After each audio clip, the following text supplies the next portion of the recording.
నా యొక్క ప్రత్యేకమైన శుభములు మరి వందనాలు తెలియజేస్తున్నాను. మరి మీ అందరికి కూడా నా యొక్క శుభములు మరి వందనాలు తెలియజేస్తున్నాను. God bless you all. దేవుడు మీ అందరినీ దీవించును గాక. మరి ఇది చివరి కూటము. మేము చాలా దూరం ప్రయాణం చేయాలి. ఒకటి, రెండవది రేపు నాకు 2 ప్రసంగాలు ఉన్నాయి. మెసేజ్ ప్రిపేర్ కావాలి నేను, ఎందుకంటే చెప్పిందే చెప్పేది కాదు, మీకు తెలుసు ఆ విషయము. సో ఈ రాత్రి నేను చాలాసేపు తీసుకోను, ఎందుకంటే రేపు ఆదివారం కాబట్టి కంపల్సరీ నేను వెళ్ళాలి. కాబట్టి రేపు ఆదివారం కాకపోతే మనం అవసరమైతే ఆన్లైన్ ప్రేయర్ చేద్దాము. ఉదయం ఇలానే కూటాన్ని ముగించుకొని ఇలానే వెళ్ళిపోయే వాళ్ళము. కానీ రేపు ఆదివారము మరలా సిద్ధపడాలి. నేను కూడా 2 వర్తమానాలకు ఇంటికి వెళ్ళాక సిద్ధపడాలి. నేను ముఖ్యంగా ఈ రాత్రంతా ప్రయాణం చేయాలి. దాదాపు మాకు 5 నుండి 6 గంటల ప్రయాణం జరుగుతుంది. ఎందుకంటే రోడ్డు వేస్తూ ఉన్నారు. చాలా నెమ్మదిగా వెళ్ళాల్సి వస్తున్నది. ఏది ఏమైనా మరి మీరందరూ కూడా తప్పకుండా ప్రార్థించండి. మా పరిచర్య కోసము, సంఘం కోసము, మా కుటుంబం కోసం తప్పకుండా ప్రార్థించండి. ఈ 2021లో వధువుగా, పెళ్లి కుమార్తెగా, క్రీస్తు భార్యగా ఆయన మిమ్మల్ని సిద్ధపరచును గాక. మీరు ఆయన రూపంలోనికి చెక్కబడాలని, ఆ మహోన్నత కళాఖండముగా మీరు తయారు కావాలనేదే నా ప్రార్థన అయి ఉన్నది. నేను ఎల్లప్పుడూ మీకోసం ప్రార్థిస్తున్నాను, ఇంకనూ ప్రార్థిస్తాను కూడా. మరి మీరు కూడా ప్రార్థన చేయండి. మరి వాక్యం వింటూ ఉండండి. మీకు అవకాశం దొరికినప్పుడల్లా, సమయం దొరికినప్పుడల్లా ప్రతిరోజు వాక్యాన్ని వింటూ ఉండండి, వాక్యాన్ని ధ్యానిస్తూ ఉండండి, ప్రార్థిస్తూ ఉండండి. ఎందుకంటే ఇప్పుడు మనం ఉన్న దినములు చాలా చెడ్డ దినాలు కాబట్టి ఈ సమయంలో మనం ఎక్కువ వాక్యాన్ని ధ్యానించడము, ఎక్కువ ప్రార్థన చేయడం అవసరమై ఉన్నది. ఇప్పుడు ఎక్కువ మనం దేవునితో సమయాన్ని గడపడం అవసరమై ఉన్నది. దేవునితో సహవాసం అంటే అర్థమేంటో తెలుసా? ఒకరితో ఒకరు మాట్లాడుకొనుట. దేవునితో సహవాసం అంటే దేవుడు నీతో మాట్లాడడము, నువ్వు దేవునితో మాట్లాడడము. దేవుడు నీతో మాట్లాడడం అంటే వాక్యాన్ని వినడము, అదే దేవుడు నీతో మాట్లాడడము. నువ్వు దేవునితో మాట్లాడడం అంటే ప్రార్థన చేయడము. సో వాక్యం వినడం, ప్రార్థన చేయడం, అదే దేవుని సహవాసమై ఉన్నది. దానిలో ఎక్కువగా ఉండండి. వ్యర్థమైన మాటలకు అవకాశం ఇవ్వకండి. సమయాన్ని దుర్వినియోగం చేసుకోకండి. ఎక్కువ దేవునితో సంబంధం కలిగి ఉండండి. ఆయనతో నింపబడండి. ప్రవక్త అంటాడు, ఈ వధువు అణువు ఆయనతో నింపబడుతుంది. అణువు ఆమె పూర్తిగా ఆయన వశంలోనికి వెళ్ళిపోతుందిగా. అదే ఇప్పుడు జరుగుతున్న కార్యం. నువ్వు నిజంగా వధువు అయితే, నువ్వు నిజంగా పెళ్లి కుమార్తె అయితే, నిజంగా దేవుడు నిన్ను ఏర్పరచుకొని ఎన్నుకొని ముందు నిర్ణయించుకుంటే ఖచ్చితంగా దేవుడు ఈ కాలంలో నిన్ను వర్తమానం ద్వారా పిలిచింది. ఎందుకంటే ఆయన పూర్తిగా నీలో అణువు కుమ్మరించుకొని ఆయన తన్ను తాను నీలో బయలుపరచుకోకూడతా ఉన్నాడు ఆయన. అదే ఆయన యొక్క ముఖ్యమైన కార్యమై ఉన్నది. ఆమేన్, హల్లెలూయా. సో క్రీస్తును ప్రతిబింబిద్దాం, క్రీస్తు ప్రతిబింబంగా జీవిద్దాం, క్రీస్తు రూపముగా జీవిద్దాం, వాక్య రూపముగా మలచబడదాం. అదే ఈ సమయము. అందుకే ఈ 2021లో దేవుడు మిమ్మల్ని అలా సిద్ధపరచాలనేది నా ప్రార్థన ఉన్నది. ఎందుకంటే రాబోయే దినములలో ఇంకా భయంకరమైన వైరస్లు వస్తాయని ఆల్రెడీ WHO వాళ్ళు చెప్తున్నారు, మేధావులు చెప్తున్నారు, దేశాలు చెప్తున్నాయి, అన్నీ చెప్తున్నారు. ఇది ఆగదు, ఇది వెళ్తూనే ఉంటుంది. ఇది మరలా కలుసుకునే అవకాశం ఉంటుందో ఉండదో కూడా తెలియదు. ఉంటే దేవునికి స్తోత్రం, కానీ లేకపోయినా పర్వాలేదు. ఎందుకంటే మధ్యాకాశంలో జరగబోయే ఆ గొప్ప కుటుంబంలో మనం అందరం కలుసుకుంటాం. ఆమేన్, హల్లెలూయా. ఆ గొర్రెపిల్ల వివాహ రాత్రి విందులో తప్పకుండా మనం కలుసుకోవాల్సి ఉన్నది. అందుకు మనం సిద్ధపరచబడాలి. ఆమేన్, హల్లెలూయా. మరి రాత్రి నేను చాలాసేపు ఏమీ తీసుకోను, but I want to take some very important subject. చాలా ప్రాముఖ్యమైన అంశమును నేను తీసుకుంటున్నాను. మరి ఉదయం కూడా మీరు చాలా విషయాలు చూసారని నేను అనుకుంటున్నాను. ఇవి యూట్యూబ్లో అప్లోడ్ అవుతాయి. జాగ్రత్తగా డౌన్లోడ్ చేసుకొని ఎన్నిసార్లు వినగలుగుతారో అన్నిసార్లు వినండి. బైబిల్ని ముందు పెట్టుకొని, మీ నోట్స్ని ముందు పెట్టుకొని జాగ్రత్తగా ఒక్కొక్క పాయింట్ని వినండి. ఎందుకంటే ఇవి చాలా ఇంపార్టెంట్ విషయాలు, ఇవి చాలా ప్రాముఖ్యమైన విషయాలు. మరి ఇవన్నీ ఇప్పుడు నిన్ను రూపాంతరపరుస్తున్నాయి. క్రీస్తు స్వరూపంలోనికి, క్రీస్తు పోలికలోనికి రూపాంతరపరిచే వర్తమానము. ఈ వర్తమానంలో దేవుని శక్తి ఉన్నది, నిన్ను రూపాంతరపరచగలిగిన శక్తి ఉన్నది ఇందులో. సో అందుకే నువ్వు జాగ్రత్తగా వినండి. దీవించబడండి. Let us go to the Bible. పరిశుద్ధ గ్రంథంలోకి వెళ్దాం. పొద్దున మనం చూసాం, కొలస్సీ 2:9 చూసాము, దైవత్వం యొక్క సర్వ పరిపూర్ణత శరీరముగా క్రీస్తులో నివసిస్తున్నదని. అవునా కాదా? మరి అదేంటో దాని అర్థం ఏంటో మనకు అర్థమైంది. ఇప్పుడు నెక్స్ట్ ఇవాళ ప్రకటన గ్రంథంకి వెళ్దాం. మళ్ళీ ప్రకటన గ్రంథం 10వ అధ్యాయము. మొదటి రోజు కూటమిలో నేను ప్రకటన గ్రంథం 21 తీశాను. వధువుని గురించి మాట్లాడాను. హౌ షీ విల్ బి, ఆమె ఎలా ఉంటుంది. ఆమె డిజైనర్ అంటే ఆమెను రూపించిన వాడు ఎవరు? ఆమె సృష్టికర్త, ఆమె భర్త ప్రభువైన యేసుక్రీస్తు. ఆమెను ఎలా ఉండాలని రూపించాడో ఇప్పుడు వధువు అలా ఉంటుంది. నువ్వు నీ ఇష్టానుసారంగా ఉండి నేను వధువు అంటే కుదరదు. ఆయన రూపించిన విధానంలోనే నువ్వు ఉండాలా. ఆయన రూపించిన విధానంలోనే నువ్వు కనబడాల లోకానికి. హల్లెలూయా. మరి అందుకే ఆయన డిజైనర్, ఆయన మన డిజైనర్, ఆయన మనల్ని రూపించిన వాడు. ఆమేనంటారా? ఎలా పడితే అలా ఉండి నేను వధువునంటే నువ్వు లోకాన్ని మోసం చేయవచ్చు, సంఘాన్ని మోసం చేయవచ్చు, కానీ దేవుణ్ణి మోసం చేయలేవు. ఎందుకని ఆయన వధువేరు, ఆయన బాగా ఎరుగున్నాడు. ఆయన ఎవరినైనా మోసం చేయవచ్చు, కానీ దేవుని మాత్రం మోసం చేయలేవు. ఎందుకంటే ఆయన వధువుని డిజైన్ చేసింది ఆయన, ఆయన పెళ్లి కుమార్తెను రూపించింది ఆయన. కాబట్టి ఆయన పెళ్లి కుమార్తె ఎలా ఉంటుందో ఆయనకు బాగా తెలుసు. ఆమెనంటారా? ఆ మైకలేంజలోకి బాగా తెలుసు. మన మైకలేంజలో మన దేవుడికి ఈ వధువు ఎలా ఉంటుందో. ఆమేన్. సో అలానే ఉండాలి. ఆయన ఎలా అనుకున్నాడో అలానే ఉండాలి. వేరే రకంగా ఉండడానికి వీలు లేదు. ఎందుకంటే అలాగా ఉండినట్టు దేవుడు పనిచేస్తా ఉన్నాడు ఇప్పుడు ఆ వధువు పైన. ఓయ్, అర్థమవుతుందా? దేవుడు పనిచేస్తా ఉన్నాడు ఇప్పుడు ఈ వధువు పైన అలానే ఉండేటట్లుగా. అదే ఇప్పుడు పరిశుద్ధాత్మ మనలో జరిగిస్తున్న కార్యాలు. పలకబడిన మాట యొక్క వర్తమానమే మన ప్రవక్త బోధించింది. ప్రవక్త వర్తమానం, విలియం బ్రనమ్ వర్తమానం, పలకబడిన మాట వర్తమానం. ఆ పలకబడిన మాటలో ఏదైతే దేవుడు ఆయన నోటి నుండి పలికించాడో అది ఖచ్చితంగా ఇప్పుడు మనలో రూపు దాల్చుకోవాలా. అది మనలో ఇప్పుడు ఖచ్చితంగా శరీరం దాల్చుకోవాలా. అదే వర్తమానం అయి ఉన్నది. ఇప్పుడు రూపు దాల్చుకొని మనం ఉండడమే వర్తమానము. వాక్యం మనలో శరీరధార అవ్వడమే వర్తమానము. హల్లెలూయా. ఈ గడియ వర్తమానం ఎవరో కాదు, ఈ వధువు అయి ఉన్నది. పాయింట్ అర్థమైందా? ఓకే. ప్రకటన 10వ అధ్యాయం నాకు చాలా ఇష్టమైన అధ్యాయం ఇది. అందరికీ ఇష్టమైన అధ్యాయం ఇది. Because this is the 7th seal. ఇది 7వ ముద్ర. కేవలం వధువుకు మాత్రమే ఇచ్చేది. హల్లెలూయా. ఆమేనంటారా? 6 ముద్రలు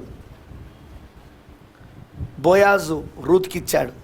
కానీ రూతు తీసుకెళ్ళి 6 కొలతల యొక్క ఎవలను నయముతో కూడా పంచుకుంది. నయం ఎవరు? అత్త నాకు కూడా తెలుసు. దేనికి సాదృశ్యం? ఇజ్రాయేలు సంఘానికి. సో 6 ముద్రలు ఇజ్రాయేలు సంఘంతో కూడా పంచుకున్నది. కానీ 7వ ముద్ర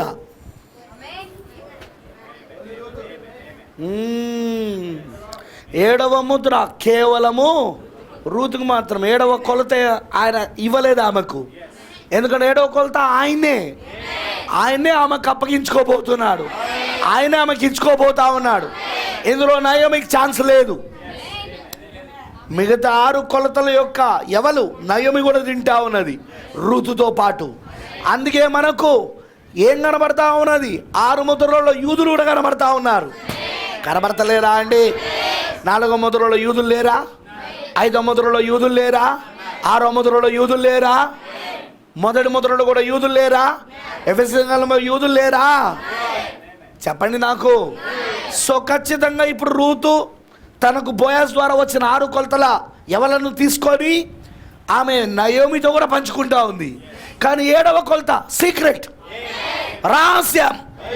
అది ఎవరు అంటే స్వయంగా బోయాజే రూతుకి ఇచ్చుకుంటున్నాడు ఇప్పుడు.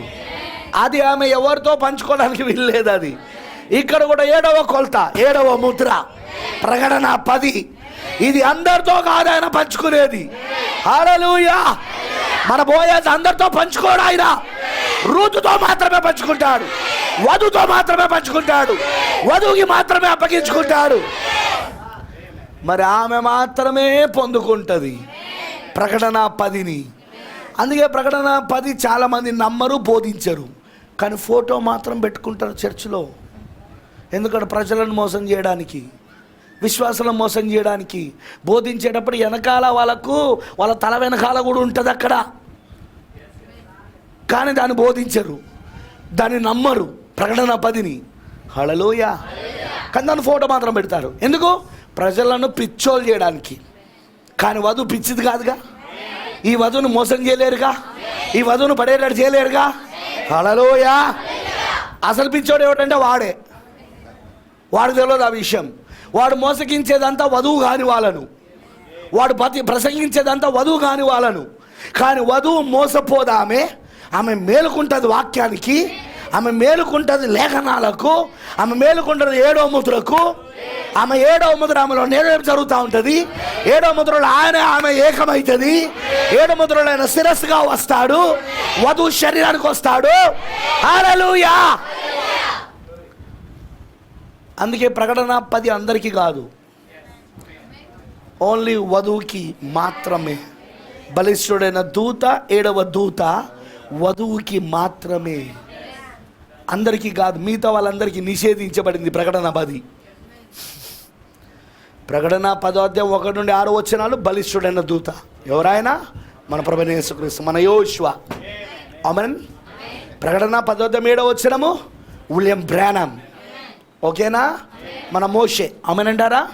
మరి ప్రకటన 10వ అధ్యాయం 8 నుండి 11 వచనాలు యోహాను. ఎవరు యోహాను? ఇప్పుడు సజీవంగా ఎత్తబడే వధువు. ఇప్పుడు ఈ కాలంలో సజీవంగా మరణం రుచి చూడకుండా ఎత్తబడే వధువే యోహాను. హల్లెలూయా. అందుకే ప్రకటన 10 అందరికి కాదు, కేవలము వధువుకి మాత్రమే. ఇప్పుడు సజీవంగా ఎత్తబడే వారికి మాత్రమే. ఆమేన్. సో ఆ ప్రకటన 10 చదువుదాం. బలిష్ఠుడైన వేరొక దూత పరలోకము నుండి దిగొచ్చుట చూచితిని. ఆయన మేఘము ధరించుకొని ఉండెను, ఆయన శిరస్సు మీద వర్షపు ధనస్సు ఉండెను, ఆయన ముఖము సూర్యబింబం వలెను, ఆయన పాదములు అగ్ని స్తంభం వలెను ఉండెను. ఆయన చేతిలో విప్పబడిన ఒక చిన్న పుస్తకం ఉండెను. ఆయన తన కుడి పాదము సముద్రము మీదను, ఎడమ పాదము భూమి మీదను మోపి సింహము గర్జించినట్లు గొప్ప శబ్దముతో ఆర్భటించెను. ఆయన ఆర్భటించినప్పుడు 7 ఉరుములు వాటి శబ్దములు పలికెను. ఆ 7 ఉరుములు పలికినప్పుడు నేను రాయబోచుండగా, 7 ఉరుములు పలికిన సంగతులకు ముద్ర వేయము, వాటిని రాయవద్దని పరలోకము నుండి ఒక స్వరం పలుకుట వింటిని.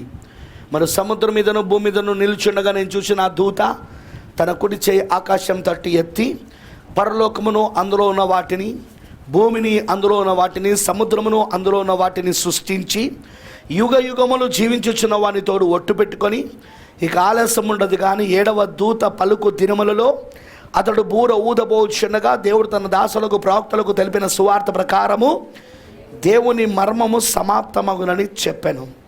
అంతటా పరలోకము నుండి నేను వినిన స్వరము మరలా నాతో మాట్లాడుచు, నువ్వు వెళ్ళి సముద్రం మీదను భూమి మీదను నిలిచిన ఆ దూత చేతిలో విప్పబడి ఉన్న ఆ చిన్న పుస్తకం తీసుకోమని చెప్పటం వింటిని.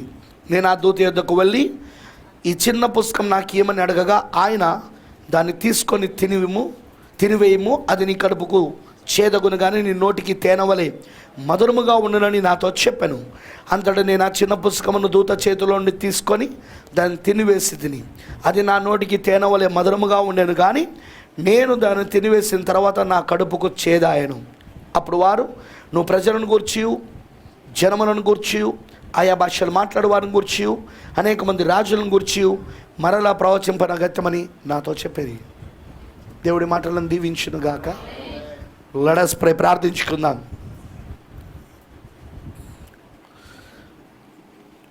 మహోన్నతుడైన దేవా, సర్వోన్నతుడైన తండ్రి, నిన్న నేడు నిరంతరము ఒకటే రీతిగా ఉన్న మా యేసయ్య నీకు స్తోత్రాలు. ఈ 4వ కూటములోనికి నీ ప్రియమైన భార్యగా, నీ వధువుగా నువ్వు మమ్మల్ని ఇక్కడ సమకూర్చినందుకు స్తోత్రం. మా భర్త యొద్ద నుండి వినడానికి మేము ఇక్కడికి వచ్చాం.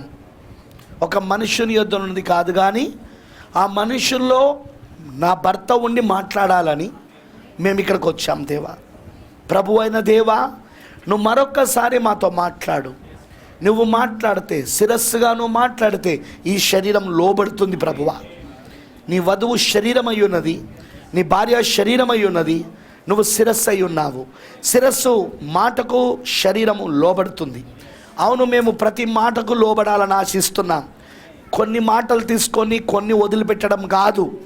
ప్రతి మాట నీ నోటి నుండి వచ్చిన ప్రతి మాట మేము లోబడాలని, జీవించాలని ఆశిస్తూ ఉన్నాం. ఎందుకంటే మనుష్యుడు బ్రతుకుచున్నది రొట్టె వలన మాత్రం కాదు, కానీ దేవుని నోటి నుండి వచ్చే ప్రతి మాట ద్వారా జీవించును అని నువ్వు చెప్పినట్లుగా మేము ప్రతి మాటకు లోబడాలని ఆశిస్తూ ఉన్నాం. ఆ మాట వెనుకాలనే ఉండగొడతా ఉన్నాం. ఆ మాటను దాటగోరడం లేదు.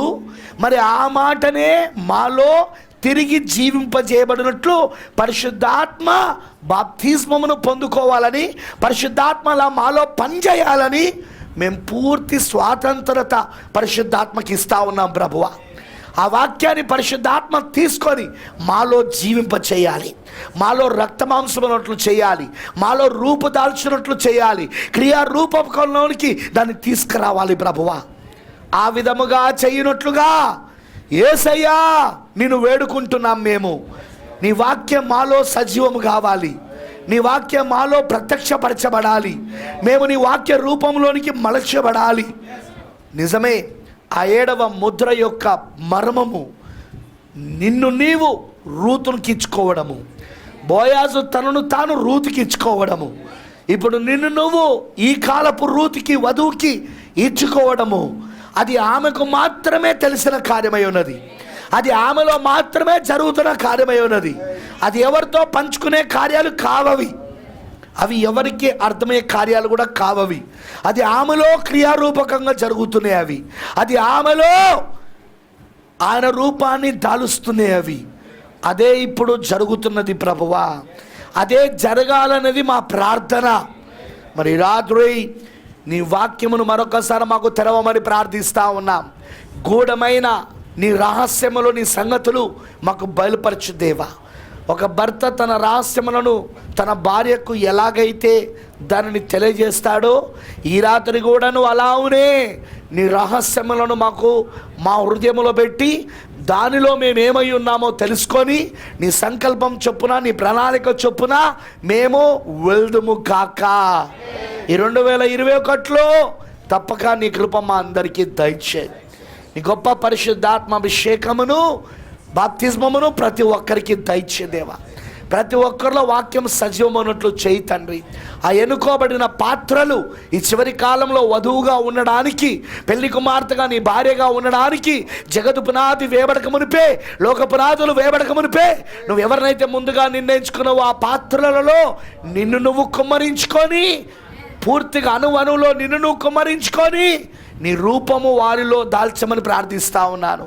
నీ రూపముగా వారిని మార్చమని కోరుతా ఉన్నాను ప్రభు. అదే ఇప్పుడు మాలో జరుగుతున్న కార్యమై ఉన్నది. అందుకే మా ఆలోచనలు చాలా ఉన్నతముగా మారిపోయాయి. ఇప్పుడు మా ఆలోచనలు వాక్యంగా మారిపోయాయి. మా దృష్టి అంతా వాక్యం పైననే ఉన్నదిగా. ఎందుకంటే ప్రభువా, మమ్మల్ని అలా నువ్వు మలుస్తున్నావు ప్రభువా.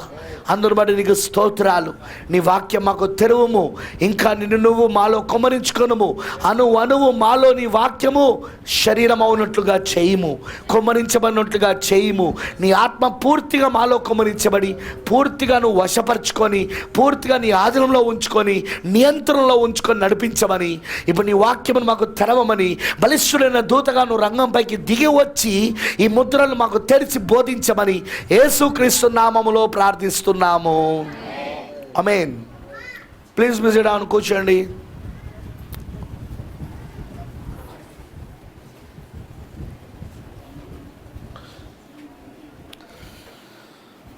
Praise the Lord. హల్లెలూయా. ఏ సంతోషంగా ఉన్న వాళ్ళందరూ ఒకసారి గట్టిగా హల్లెలూయా చెప్పండి. హల్లెలూయా. దేవుడి నామానికి మహిమ కలుగును గాక. క్రీస్తునందు ప్రియమైన దేవుని పిల్లలందరికీ రాత్రి మరొకసారి ప్రభు యేసుక్రీస్తు నామములో నాకు శుభములు మరి వందనాలు తెలియజేస్తున్నాను. ప్రభు మీ అందరినీ దీవించును గాక. ప్రకటన 10వ అధ్యాయంలో మనకు 3 వ్యక్తులు కనబడుతున్నారు. మొదటిగా ప్రకటన 10వ అధ్యాయం 1 నుండి 6 వచనాలలో బలిష్ఠుడైన దూతగా క్రీస్తు పరలోకమును దిగి వస్తున్నాడు. ఆమేన్. ఆయన చేతిలో ఒక విప్పబడిన పుస్తకం ఉన్నది. ఆయన తన కుడి పాదము సముద్రం మీదను, ఆయన ఎడమ పాదము భూమి మీదను మోపుతూ దిగి వస్తూ ఉన్నాడు. అమనంటారా? అలానే ప్రకటన 10వ అధ్యాయంలో ఆయన 1 నుండి 6 వచనాల్లో జరుగుతున్న సంఘటన మనం ఏం చూస్తున్నామంటే, ఆయన దిగొస్తున్నప్పుడు సింహము గర్జించినట్లు గొప్ప శబ్దముతో ఆర్భటిస్తూ ఉన్నాడు ఆయన. అప్పుడు 7 ఉరుములు వాటి శబ్దములు పలికినవి. ఆ 7 ఉరుములు పలికిన సంగతులను ముద్ర వేయమని దేవుడు యోహానుతో చెప్తా ఉన్నాడు. వాటిని రాయవద్దని చెప్తా ఉన్నాడు. ఎందుకంటే యోహాను ఆ 7 ఉరుముల యొక్క స్వరమును విన్నప్పుడు రాయబోతున్నాడు, కానీ రాయవద్దని దేవుడు చెప్పాడు. ఆమేన్. సో అవి ముద్రించబడి ఉన్నాయి, అవి రాయబడలేదు.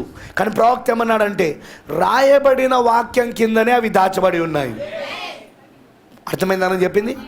రాయబడిన వాక్యం కిందనే ఆ 7 ఉరుములు దాచబడి ఉన్నాయి. మరి 7వ దూత యొక్క పరిచర్య ఏంటి? రాయబడిన వాక్యం క్రింద ఉన్న ఆ దాచబడిన మర్మములను, సత్యములను బయలుపరిచడమే 7వ దూత పరిచర్య. అందుకే ప్రకటన 10వ వచనంలో మనం ఏం చదువుతున్నామంటే, 7వ దూత పలుకు దినములలో అతడు బూర ఊదబోచుండగా దేవుడు తన దాసులకు ప్రవక్తలకు తెలిపిన సువార్త ప్రకారము దేవుని మర్మము. What is God's mystery? దేవుని మర్మం అంటే ఏంటిది? రాయబడిన వాక్యం క్రింద ఉన్న దాచబడిన సత్యములు. ఇప్పుడు ఆ దాచబడిన సత్యములు, మర్మమును సమాప్తము చేయడమే 7వ దూత యొక్క పరిచర్య ఉన్నది. మరి ఆ 7వ దూత ఎవరో కాదు, కానీ అది విలియం బ్రానమ్ అని, అది ఆయనలో నెరవేర్పు జరిగిందని ఆ లేఖనము, అది ఆయనలో శరీరం దాల్చుకున్నదని మనం ఆల్రెడీ చూసాం. మనం ఇక ఇప్పుడు ఇద్దరు, ఒకరో క్రీస్తు, ఒకరో ప్రభువైన యేసుక్రీస్తు. ప్రకటన 10వ అధ్యాయం 1 నుండి 6 వచనాలు. ఇంకొకరు ప్రకటన 10వ అధ్యాయం 7వ వచనం, 7వ దూత విలియం బ్రానమ్. ప్రకటన 10వ అధ్యాయం 1 నుండి 6 వచనాలు. ప్రభువైన యేసుక్రీస్తు బలిష్ఠుడైన దూత విప్పబడిన పుస్తకముతో దిగొస్తున్నాడు. ఆమేన్. ఎందుకంటే ప్రకటన 5లో ఆ పుస్తకము లోపట వెలుపట రాత కలిగి 7 ముద్రల చేత గట్టిగా వేయబడి ఉన్నది. ఓకేనా? కానీ ఆయన ఏం చేశాడు? తన తండ్రి సింహాసనాన్ని విడిచిపెట్టి బయటికి వచ్చి, హల్లెలూయా, ఇప్పుడు ఆ సింహాసనంపై కూర్చున్న వాని కుడి చేతిలో ఉన్న ఆ 7 ముద్రల గ్రంథమును తీసుకొని, ఎవరు? గుర్రపిల్ల తీసుకొని తన సింహాసనం బయటకు వచ్చి తీసుకొని 6వ అధ్యాయంలో, 7వ అధ్యాయంలో, 8వ అధ్యాయం 1వ వచనంలో ఆ ముద్రలను పగలగొట్టి, గొర్రెపిల్ల ఆ ముద్రలను పగలగొట్టి తెరుస్తా ఉన్నాడు ఆ పుస్తకాన్ని. ఓయ్ వింటున్నారా? తెరిచిన ఆ పుస్తకాన్ని, తెరవబడిన ఆ పుస్తకాన్ని ప్రకటన 10లో గొర్రెపిల్లగా రావట్లేదు ఆయన. ఎలా వస్తున్నాడు ఆయన? సింహముగా వస్తా ఉన్నాడు ఇప్పుడు ఆయన. ఎందుకంటే ఆయన సింహము గర్జించినట్లు గొప్ప శబ్దముతో ఆర్భటిస్తూ ఉన్నాడు ఆయన. గొర్రెపిల్ల ఎన్నడూ కూడా సింహం వలె గర్జించలేదు. అవునా కాదా? సో ఇప్పుడు ఆయన ప్రకటన 10లో సింహం వలె వస్తూ ఉన్నాడు ఆయన. ప్రకటన 5లోనో గొర్రెపిల్ల వలె తీసుకుంటున్నాడు. వధించబడినట్లుండిన గొర్రెపిల్ల వలె ఆ గ్రంథాన్ని తీసుకుంటున్నాడు, ఆ 7 ముద్రల గ్రంథాన్ని. తర్వాత గొర్రెపిల్లగానే ఆ గ్రంథమును తెరుస్తూ ఉన్నాడు. వింటున్నారా? ఆ గ్రంథాన్ని గొర్రెపిల్లగానే తెరుస్తూ ఉన్నాడు. హల్లెలూయా. కానీ దాన్ని తీసుకొని ఇవ్వడానికి వచ్చినప్పుడు మాత్రం ప్రకటన 10లో ఆయన సింహముగా వస్తా ఉన్నాడు ఆయన. ఆమేన్. హల్లెలూయా. జాగ్రత్తగా వినండి నేను చెప్పేది. ఆయన సింహముగా వస్తున్నప్పుడు సింహం వలె ఆర్భటిస్తూ ఉన్నాడు. ప్రవక్త బ్రహ్మం గారు ఏమన్నారు? ఆ 7 ఉరుముల యొక్క శబ్దమును, ఎప్పుడైతే ఆ 7 ఉరుముల యొక్క వర్తమానాన్ని యోహాను విన్నాడో, యోహాను రాయబోయాడు. ఆయన కలం తీసుకున్నాడు, రాయబోయాడు. ఎందుకంటే యోహానికి ప్రకటన 1వ అధ్యాయంలో ప్రారంభంలోనే దేవుడు ఏం చెప్పాడంటే, నువ్వు చూచుచున్న వాటిని, విన్న వాటిని రాయమని చెప్పాడు ఆయన. హల్లెలూయా. మరి ఈ ప్రకటన గ్రంథం దర్శనాల పుస్తకం. అది 22 అధ్యాయాలు మొత్తం దర్శనాలే. ఈ ప్రకటన గ్రంథము దర్శనముల పుస్తకము, మరి ప్రవచనముల పుస్తకము, మరి గుర్తులతో కూడిన పుస్తకం ఇది. ఆ దర్శనాలన్నీ గుర్తులు. మీకు అర్థమవుతుందా? ఆ దర్శనాలన్నీ గుర్తులు. హల్లెలూయా. ఇప్పుడు ఆయనకు ఇవ్వబడిన ఆజ్ఞ ప్రకారం రాయబోతున్నాడు యోహాను. కానీ రాయవద్దని దేవుడు చెప్పినప్పుడు రాయడం ఆపాడు, దాన్ని ముద్రించమని చెప్పేశాడు. హల్లెలూయా, ఆమేనంటారా? ప్రవక్త బెరనహం గారు అంటారు, యోహాను ఎక్కడ విన్నాడు ఆ 7 ఉరుముల శబ్దము? యోహాను పరలోకములో వినలేదు, మరి ఎక్కడ విన్నాడు? భూమిపైన విన్నాడు. ఎక్కడ విన్నాడు? వినపడతలే నాకు.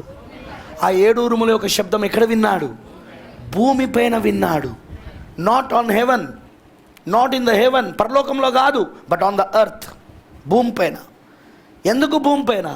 ఎందుకంటే ఆ 7 ఉరుముల యొక్క స్వరాన్ని విన్న యోహాను భూమిపైన ఎందుకు విన్నాడంటే, ఆ స్వరం ఎవరిదో కాదు, 7 దూతల యొక్క స్వరమై ఉన్నది. అది 7 సంఘకాలలో ఉన్న ఆ 7 దూతల యొక్క స్వరమే, ఆ యేసుక్రీస్తు గొర్రెపిల్ల రక్తంలో నుండి వస్తున్న ఆ 7 స్వరాలే యోహాను విన్నాడు అక్కడ. అర్థమైన వాళ్ళందరూ ఆమేన్ చెప్పండి. ఇప్పుడు యోహాను బాగా వినండి, ప్రకటన 10:1 నెరవేర్పు జరిగింది 1963లో, రైట్? బలిష్ఠుని దూత దిగొచ్చాడు, మేఘము ధరించుకొని దిగొచ్చాడా? శిరస్సు వచ్చేసిందా? అలానే ప్రకటన 10:7 కూడా జరిగిపోయింది. ఆయన విలియం బ్రెనహాం 7వ దూత. కానీ ప్రస్తుతం జరుగుతున్నది ఏంటిదంటే ప్రకటన 10:8 నుండి 11 వచనాలు. వీఆర్ నౌ, ఇప్పుడు మనము ఏ లేఖనం యొక్క నెరవేర్పులో ఉన్నామంటే, 65తో దేవుడేమి చేతులు కట్టుకొని కూర్చోలేదు అక్కడ. ఆయన మన కాలానికి కూడా 1960 తర్వాత కూడా 1966 నుండి 1966 నుండి ఇప్పుడు 2021 వరకు ఈ 56 సంవత్సరాలలో కూడా దేవుడు వాక్యాన్ని నియమించి పెట్టాడు ఆయన.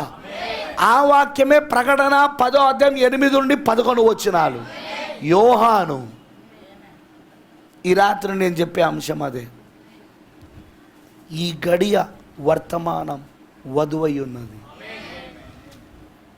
ఈ కాలపు వర్తమానం వధువై ఉన్నది. అర్థమైందా? 1909 నుండి 1965 ఆ గడియ వర్తమానం విలియం బ్రెనహాం అయి ఉన్నాడు. దేవుడు విలియం బ్రెనహాంలో లేఖనాలను జీవింపజేసి నెరవేర్పు చేశాడు అక్కడ. ఓకే, మలాకి 4వ అధ్యాయం 5-6 వచనాలు, ప్రకటన 10వ అధ్యాయం 7వ వచనం, అలానే ప్రకటన 3:14, ప్రకటన 1వ అధ్యాయంలోని ఆ 7 నక్షత్రాలు 7వ నక్షత్రం. ఇలా ఏ లేఖనాలైతే విలియం బ్రెనహాం గురించి ఉన్నాయో అవన్నీ ఆయనలో శరీరధారైనవి, అవన్నీ ఆయనలో క్రియారూపం దాల్చినాయి, అవన్నీ ఆయనలో నెరవేర్పు జరిగినాయి. అదే ఆ కాల వర్తమానం. ఆమేనంటారా? ప్రకటన 10వ అధ్యాయం 1 నుండి 6 వచనాలు అది బలిష్ఠుడైన దూత క్రీస్తు. 1963 నుండి అది కూడా నెరవేర్పు జరగడం మొదలైంది. అర్థమైన వాళ్ళందరూ ఆమె చెప్పండి. అర్థమైన వాళ్ళందరూ ఆమె చెప్పండి. అది కూడా ఇప్పుడు నెరవేర్పు జరగడం మొదలైందా? ఎప్పటి నుండి మొదలైంది? అది 1963 నుండి. ఆమెనంటారా? ఇప్పుడు ప్రకటన 10వ అధ్యాయం 8 నుండి 11 వచనాలు యోహాను. యోహాను ఎవరంటే ఈ చివరి కాలంలో సజీవంగా మరణం రుచి చూడకుండా ఎత్తబడే వధువై ఉన్నది ఆమె. మరి ఆమెలో ఇప్పుడు అది నెరవేర్పు జరుగుతూ ఉన్నది. ఇక్కడ 8వ అధ్యాయంలో, ఇక్కడ ప్రకటన 10వ అధ్యాయంలో 8వ వచనంలో మనం ఏం చూస్తున్నామంటే, యోహానుతో దేవుడు ఏం చెప్తున్నాడంటే ఆ దూత చేతిలో ఉన్న పుస్తకమును తీసుకోమని చెప్తున్నాడు. ఆ విప్పబడిన పుస్తకాన్ని, గ్రంథాన్ని, 7 ముద్రల గ్రంథాన్ని. ఇంతకు 7 ముద్రల గ్రంథం ఏంటిది? బైబిల్ ఆదికాండం 1వ అధ్యాయం మొదలుకొని ప్రకటన గ్రంథము 22వ అధ్యాయం వరకు ఉన్న బైబిల్ అంతా ఆ 7 ముద్రల గ్రంథములో ముద్రించబడి ఉన్నది. మీకు అర్థమైందని చెప్పింది. ఇప్పుడు 7 ముద్రల గ్రంథం తెరవబడు ద్వారా ఆదికాండం 1వ అధ్యాయం మొదలుకొని ప్రకటన 22వ అధ్యాయం వరకు మొత్తం బైబిల్ అంతా తెరవబడింది. ఇప్పుడు it's a open book now. This Bible is the open book.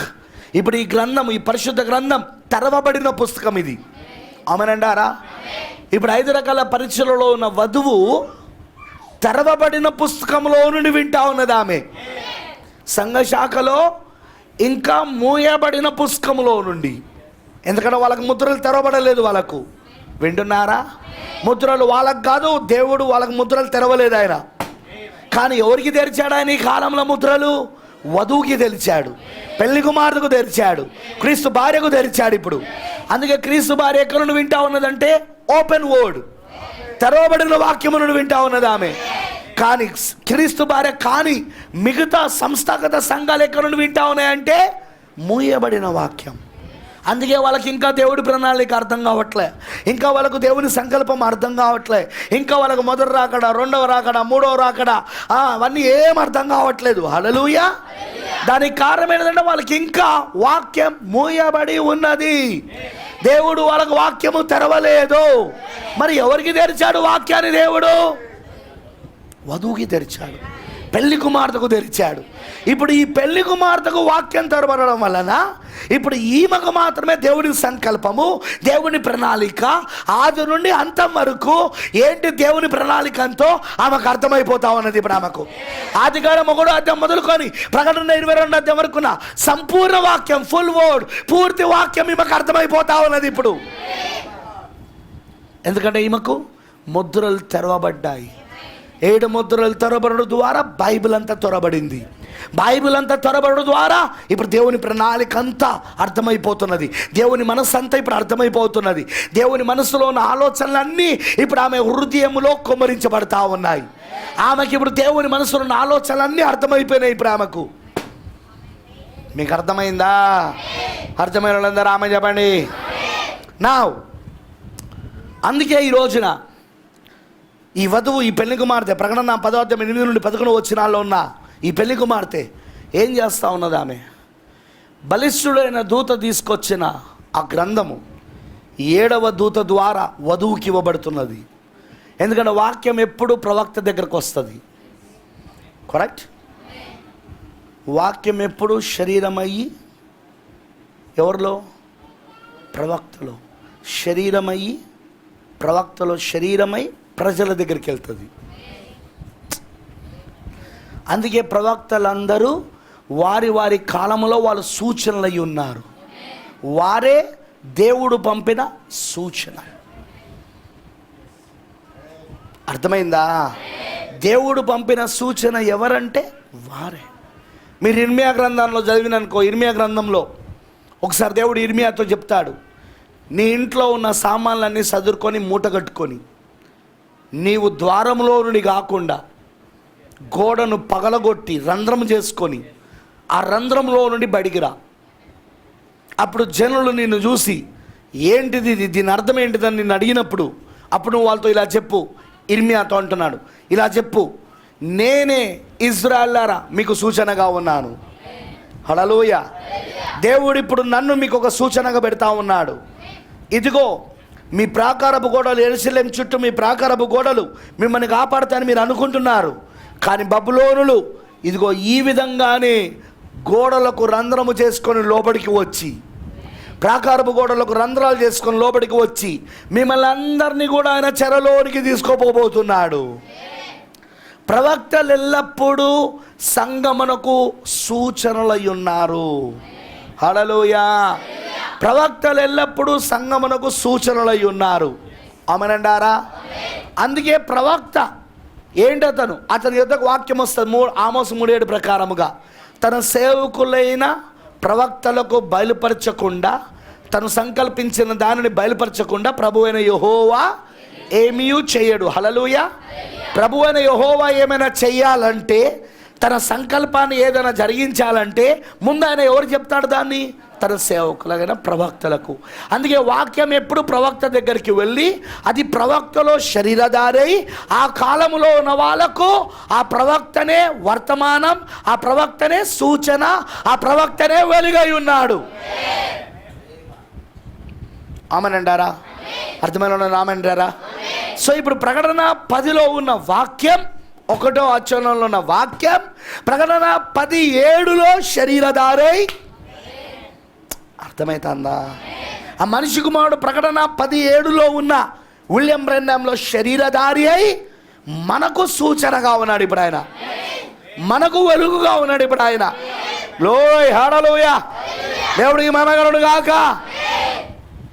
అర్థమైందా అందరికీ? ఆమేన్. ఇప్పుడు జాగ్రత్త వినండి. ఇప్పుడు యోహానికి ఏమి ఇవ్వబడింది? ఇప్పుడు ప్రకటన 10:8 నుండి 11 వచనాలు చూస్తే యోహాను ఏం చేశాడు? ఆ గ్రంథమును తీసుకొని తినడం మొదలుపెట్టాడు. ఏం చేయడం మొదలుపెట్టాడు? ఆ గ్రంథం తీసుకొచ్చింది బలిష్ఠుడైన దూత, అతని కుడి చేతిలో ఉంది. అది ఆ గ్రంథం ఒకప్పుడు ముద్రించబడిన గ్రంథం. 5వ అధ్యాయంలో ముద్రించబడిన గ్రంథం, లోపట వెలపట రాత కలిగి ముద్రించబడిన గ్రంథం 7 ముద్రల చేత. కానీ గొర్రెపిల్ల గ్రంథాన్ని ఏం చేశాడు? ఆ ముద్రలను పగలగొట్టి తెరిచాడు. ఓయ్, మీకు అర్థమైందా? గొర్రెపిల్ల ఏం చేశాడు? ఆ గ్రంథాన్ని తీసుకొని, ఆ 7 ముద్రల గ్రంథాన్ని తీసుకొని, ఆ గ్రంథముకున్న ముద్రలను పగలగొట్టి ఆ గ్రంథాన్ని తెరిచాడు.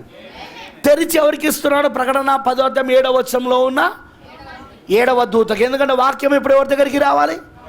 ప్రవక్త దగ్గరికి రావాలి. సో వాక్యం ఇప్పుడు ఆయనకి ఇచ్చినప్పుడు ఇప్పుడు ఆయనలో అది ఏమవుతున్నది? శరీరధార అవుతున్నది.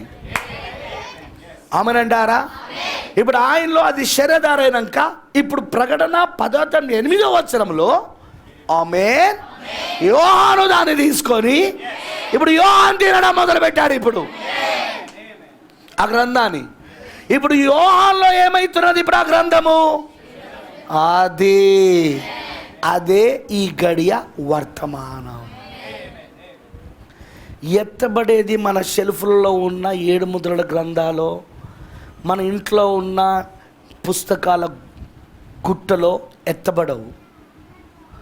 ఎత్తబడేది ఎవరంటే ఈ పుస్తకము ఎవరిలో శరీరధారైందో, ఈ పుస్తకాలు ఎవరిలో రక్తమాంసములైనయో, ఎవరిలో శరీరధారైనదో, ఎవరైతే ఆ పుస్తకంగా మారిపోయారో, రాయబడిన పత్రికలుగా 7 ముద్రలుగా, హల్లెలూయా, వారు ఎత్తబడబోతా ఉన్నారు. అదే ఈ గడియ వర్తమానం. 1966 నుండి 2021 వరకు ఏం జరుగుతూ ఉంది? గ్రంథాన్ని తీసుకొని యోహాను తింటా ఉన్నాడు. గ్రంథాన్ని తీసుకొని యోహాను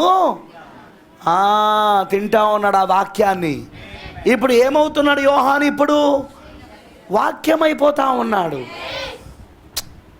ఆ గ్రంథాన్ని తింటూ ఉంటే యోహాను ఏమైపోతా ఉన్నాడు? ఇప్పుడు వాక్యంగా మారిపోతా ఉన్నాడు. ఎందుకంటే వాక్యం ఇప్పుడు ఆయనలో శరీరం అవుతా ఉన్నది. ఇప్పుడు ఆ గ్రంథం ఎక్కడుంది? యోహానుగా ఉన్నది. ఇప్పుడు వింటున్నారా? ఇప్పుడు ఆ గ్రంథం ఎక్కడుంది? యోహానుగా. యోహానులో కాదు, యోహానుగా. ఇప్పుడు ప్రకటన 10:7 ఎక్కడుంది అంటే విలియం బ్రెన్నాముగా. ఇప్పుడు మలాకి 4వ అధ్యాయం 5-6 వచనాలు ఎక్కడున్నది అంటే విలియం బ్రెన్నాముగా. ఆయనేగా మలాకి 4-5-6, ఆయనేగా ప్రకటన 10:7. అలానే ఇప్పుడు యోహాను ఎవరు? వాక్యముగా, గ్రంథముగా ఉన్నాడు ఇప్పుడు. ఎందుకంటే ఇప్పుడు వాక్యమే ఈలో రక్తమాంసములైంది. అదే ఈ కాల వర్తమానమై ఉన్నది. అదే ఈ గడియ వర్తమానమై ఉన్నది. అదే 1966 నుండి జరుగుతున్న వర్తమానం. ఆమేనంటారా? ఇప్పుడు ఈమెనే లోకమునకు వెలుగై ఉన్నది. ఇప్పుడు ఈమెనే లోకమునకు సూచన అయి ఉన్నది. ఎవరు? గ్రంథాన్ని తిన్న ఈ యోహాను. ఈ వధువు లోకానికి సూచన అయి ఉన్నది, లోకానికి వెలుగై ఉన్నది. హల్లెలూయా! లోకానికి క్రీస్తును బయలుపరుస్తా ఉన్నది, క్రీస్తు రూపాన్ని బయలుపరుస్తా ఉన్నది, వాక్య రూపాన్ని బయలుపరుస్తా ఉన్నది. విలియం బ్రెన్నామ్ ఉన్నప్పుడు ఎవరిని బయలుపరిచాడు? క్రీస్తుని బయలుపరిచాడు. చెప్పాలా నాకు? విలియం బ్రెన్నామ్ ఉన్నప్పుడు ఎవరిని బయలుపరిచాడు? ఎందుకు? ఆయనలో వాక్యము రూపుదాల్చుకున్నది, ఆయనలో వాక్యము రక్తమాంసములైంది, ఆయనలో వాక్యము శరీరమైనది. ఆమేనంటారా? అందుకే ఆయన క్రీస్తును చూపించాడు. ఆయన పొద్దున చెప్పాను కదా నేను, మోషే క్రీస్తును చూపించాడు. హల్లెలూయా! యోషువ క్రీస్తును చూపించాడు. ఆమేనంటారా? ఎవరికి మహిమ కలుగును గాక. అదేవిధంగా ఇసాకు, అబ్రహాము, యాకోబు, వీళ్ళందరిలో క్రీస్తు బయలుపరచబడ్డాడు, వీళ్ళందరిలో క్రీస్తు చూపించబడ్డాడు. ఇప్పుడు వధువులో ఇప్పుడు పెళ్లి కుమార్తెలో ఎవరు కనబడతారు? వినబడతలేదు. ఎవరు కనబడతారు? క్రీస్తే కనబడతాడు. ఈమె క్రీస్తు రూపములోనికి మలచబడి, క్రీస్తు పోలికలోనికి ఈమె మలచబడి, క్రీస్తునే ఈమె చూపించడం మొదలు పెడుతుంది. ఈమె అదే ఆమె ఆ గ్రంథాన్ని తినుడు ద్వారా, ఆ వాక్యాన్ని తినుడు ద్వారా, ఆ 1216 వర్తమానాలను ఆ గ్రంథాన్ని తినుడు ద్వారా ఇప్పుడు ఆమె క్రీస్తు పోలికలోనికి మలచబడతా ఉన్నది. ఇప్పుడు ఆమె ఇక్కడ దాకా అందరికి అర్థమైందిగా? అర్థమైతే ఆమె చెప్పండి. ఎందుకంటే నేను ఇంకొంచెం డీప్ సబ్జెక్ట్కి వెళ్తాను. జాగ్రత్త వినండి, చాలా జాగ్రత్త వినండి. Okay, she is becoming word. ఎవరు? Bride. Bride is becoming the word. వధువు ఇప్పుడు వాక్యం అవుతుంది. ఎలా అవుతుంది? తినడం ద్వారా. తినడం అంటే వినడం. అందుకే ప్రవక్త వర్తమానాలు వింటూ ఉంటే నువ్వేమైపోతా ఉన్నావు? వాక్యంగా మారిపోతా ఉన్నావు. వాక్య రూపంలోనికి మలచబడుతున్నావు. వాక్య స్వరూపంలోనికి మలచబడుతున్నావు. నీలో ప్రతి క్రియ వాక్యముగా మారుతున్నది. అలా దేవుడు నిన్ను మలుస్తూ ఉన్నాడు. అలా దేవుడు నిన్ను రూపుదాల్చేటట్లు చేస్తూ ఉన్నాడు. క్రీస్తు నీలో రూపుదాల్చుకుంటున్నాడు. క్రీస్తు నీలో స్వరూపం దాల్చుకుంటున్నాడు. లోకానికి నువ్వే వెలుగుగా ఉన్నావని, లోకానికి నువ్వే సూచనగా ఉన్నావని, లోకానికి నువ్వే క్రీస్తును బయలుపరిచే ఈ గడియ వర్తమానముగా ఉన్నావని. నేను ఈ గడియ వర్తమానంలో ఉన్నాను. తెలుసా? ఎలా ఉన్నావు బ్రదర్? మా ఇంట్లో ప్రవక్త ప్రసంగాలు ఉన్నాయి. ఆయన పుస్తకాలను మా ఇంట్లో పెట్టుకున్న నేను. అది కాదు. నీ దగ్గర పుస్తకాలు ఉన్నంత మాత్రాన, నీ దగ్గర మెసేజ్ బుక్స్ ఉన్నంత మాత్రాన, నీ బండి పైన పక్షిరాజ్ బొమ్మ ఉన్నంత మాత్రాన, నువ్వు వెళ్ళే చర్చిలో విలియం బ్రెన్హామ్ ఫోటో, మేఘస్తంభం ఫోటో ఉన్నంత మాత్రాన నువ్వు వర్తమానంలో ఉన్నావని అర్థం కాదు. నువ్వు వర్తమానంలో ఉన్నావని ఎప్పుడు తెలుస్తుందంటే, మీరు నా యందును నా మాటలు మీ యందును ఉన్నామని ఆ దినమున మీరు తెలుసుకుందరు అన్నాడు. సో నీవు ఆయన మాటలు కలుగున్నప్పుడు, ఎందుకంటే నువ్వు ఆయనలో జగత్ పునాది వేపమునిపై ఉన్నావు. నువ్వు ఆయన నిన్ను ఏర్పరచుకుని ఎన్నుకున్నాడు. జగత్ పునాది వేపడకు మునిపే ఎవరిలో? ఆయనలో ఎన్నుకున్నాడు. ఇప్పుడు ఆయన వాక్య రూపములో ఇప్పుడు నీలో ఉంటా ఉన్నాడు. ఇప్పుడు నీలో నివసిస్తూ ఉన్నాడు. హల్లెలూయా. అందుకే నీ మాటలు వాక్యమై ఉండాలా. అందుకే నీ చూపులు వాక్యమై ఉండాలా. అందుకే నీ దృష్టి వాక్యమై ఉండాలా. అందుకే నీ లక్ష్యాలు వాక్యమై ఉండాలా. అందుకే నీ హృదయ ఆలోచనలు వాక్యమై ఉండాలా. నువ్వు పూర్తిగా నీ నిర్ణయాలు ప్రతిదీ కూడా వాక్యముగా ఉండాలి. ఎందుకు అంటే నువ్వు వాక్య స్వరూపంలోనికి మలచబడుతున్నావు. వాక్యము నీలో వ్యక్తపరచబడుతున్నది. వాక్యము నీలో ప్రత్యక్షపరచబడుతున్నది, బయలుపరచబడతా ఉన్నది. దాని కొరికే దేవుడు ప్రవక్తను పంపింది. దాని కొరికే దేవుడు వర్తమానాన్ని పంపింది. అర్థమైందా? వర్తమాన పుస్తకాన్ని పట్టుకొని నా దగ్గర వర్తమానం ఉంది, నా దగ్గర వర్తమానం ఉంది, నా దగ్గర వర్తమానం ఉంది. అది కాదు. వర్తమాన పుస్తకాన్ని పట్టుకొని నా దగ్గర వర్తమానం ఉంది కాదు. ఓయ్, వర్తమానం నువ్వు. వాక్యము నీలో శరీరధారి కావాలా. 7వ దూత నోటిలో నుండి వచ్చిన ఆ పలకబడిన మాట నీలో రక్తమాంసం కావాలా. నీలో జీవితంలో కనబడాలి. అది నీ క్రియలలో కనబడాలి. అది నీలో క్రియారూపకం దాల్చుకోవాలా. అప్పుడు నువ్వు వర్తమానమై ఉన్నావు. అదే ఈ గడియ వర్తమానము. అర్థమైంది అందరికీ? నెక్స్ట్, ఇప్పుడు ఈమెకి ఏమైనా పరిచర్య ఉంటుందా? ఈ వధువుకి విలియం బ్రెన్హామ్ గారికి పరిచర్య ఉన్నట్టు 7వ దూతకు, ఈమె వర్తమానికుడైన 7వ దూతకు, ఈమె కోసం పంపించబడిన ఏలియాకి, ఎవరు? విలియం బ్రెన్హామ్, ఏలియా మరియు వర్తమానికుడు మరియు 7వ దూత వధువు కోసం పంపించబడ్డాడు. ఆయనకు ఎలాగైతే పరిచర్య ఉందో ఇప్పుడు ఈమె కూడా చేసే పరిచర్య ఏదైనా ఉన్నదా? ఇది చాలా ఇంపార్టెంట్. దీని మీద నేను చాలా రోజుల నుండి బోధించుకుంటూ వస్తున్నాను. ఆల్రెడీ మీరు యూట్యూబ్లో చూడవచ్చు. ఇప్పుడు కూడా నేను దీన్ని అదే కోణంలోకి తీసుకొస్తున్నాను. జాగ్రత్త వినండి. Very important. Is bride is having any ministry? వధువుకి ఏమైనా పరిచర్య ఉందా? కేవలం ఆ గ్రంథం తినడం తప్ప. ఉంది. అది కూడా ప్రవక్త చెప్పింది, ఉన్నదని ప్రవక్త చెప్పింది. ఎందుకంటే ప్రకటన 10 ముందు మనకు అర్థం కావాలి. ప్రకటన 10లో క్రీస్తు దిగి వస్తున్నాడు బలిష్ఠుడైన దూతగా. ఆయన రెండవ రాకడ జరుగుతూ ఉన్నది ఇప్పుడు. అది ఓకేనా? ప్రకటన 10 ఏంటిది? రెండవ రాకడ. యేసుక్రీస్తు యోహాను సువార్తలు ఏమన్నాడంటే నేను మళ్ళీ తిరిగి వస్తానని చెప్పాడు. ఆయన చెప్పాడా లేదా? యేసుక్రీస్తు యోహాను సువార్తలో నేను తిరిగి వస్తానని చెప్పాడు ఆయన. ఆమేన్. కానీ ఎలా వస్తానో చెప్పలేదు ఆయన. దాన్ని పౌలు గారికి దేవుడు బయలుపరిచాడు. మొదటి సంఘకాలం, ఎఫెసీ సంఘకాలపు ప్రవక్త, వర్తమానికుడు, ఆది అపోస్తుడైన పౌలు గారికి రెండవ రాకడ సంఘటనను బయలుపరిచాడు ఆయన. అందుకే ఆయన రెండవ రాకడ గురించి మాట్లాడుతూ తెస్సలోనికీయులకు రాసిన మొదటి పత్రిక 4వ అధ్యాయం 16వ వచనంలో ఆ రెండవ రాకడ ఎలా జరుగుతుందో చెప్తా ఉన్నాడు ఆయన. చదువుతామా? తెస్సలోనికీయులకు రాసిన మొదటి పత్రిక 4వ అధ్యాయము 16వ వచనం చూడండి ఒకసారి. ఆర్భాటముతోను ప్రధాన దూత శబ్దముతోను దేవుని బూరతోను పరలోకము నుండి ప్రభు దిగి వచ్చును. గమనించాలా? 3 విషయాలు కనబడుతున్నాయి. ఆర్భాటముతోను, ప్రధాన దూత శబ్దముతోను, దేవుని బూరతోను పరలోకము నుండి ప్రభు దిగి వచ్చును. ప్రకటన 10లో ఆయన ఆర్భాటముతోను, ప్రధాన దూత శబ్దముతోను, దేవుని బూరతోను పరలోకము నుండి ప్రభు దిగి వస్తున్నాడు. ఆయన అలా దిగొచ్చినప్పుడు ఏం జరుగుతుంది? మొదటిగా క్రీస్తునందుండి మృతులైన వారు మొదట లేతురు. వాళ్ళే 7 సంఘకాలలో నిద్రించిన వధువు పరిశుద్ధులు.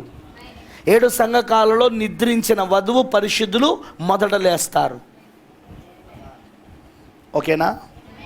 నెక్స్ట్ 17వ వచనం. ఆ మీదట సజ్జలమే నిలిచిండు మనము. ఎవరి గురించి మాట్లాడుతున్నాడు? మన గురించి. ఎందుకంటే మనం ఇప్పుడు ఆ సమయంలోనే ఉన్నాం కదా. ఇక సజీవంగా నిలుచున్న మనము వారితో కూడా ఏకముగా ప్రభువుని ఎదుర్కొనుటకు ఆకాశ మండలమునకు మేఘముల మీద కొనిపోబడుదుము. కాగా మనము సదాకాలము ప్రభుతో కూడా ఉందుము. This is what second coming.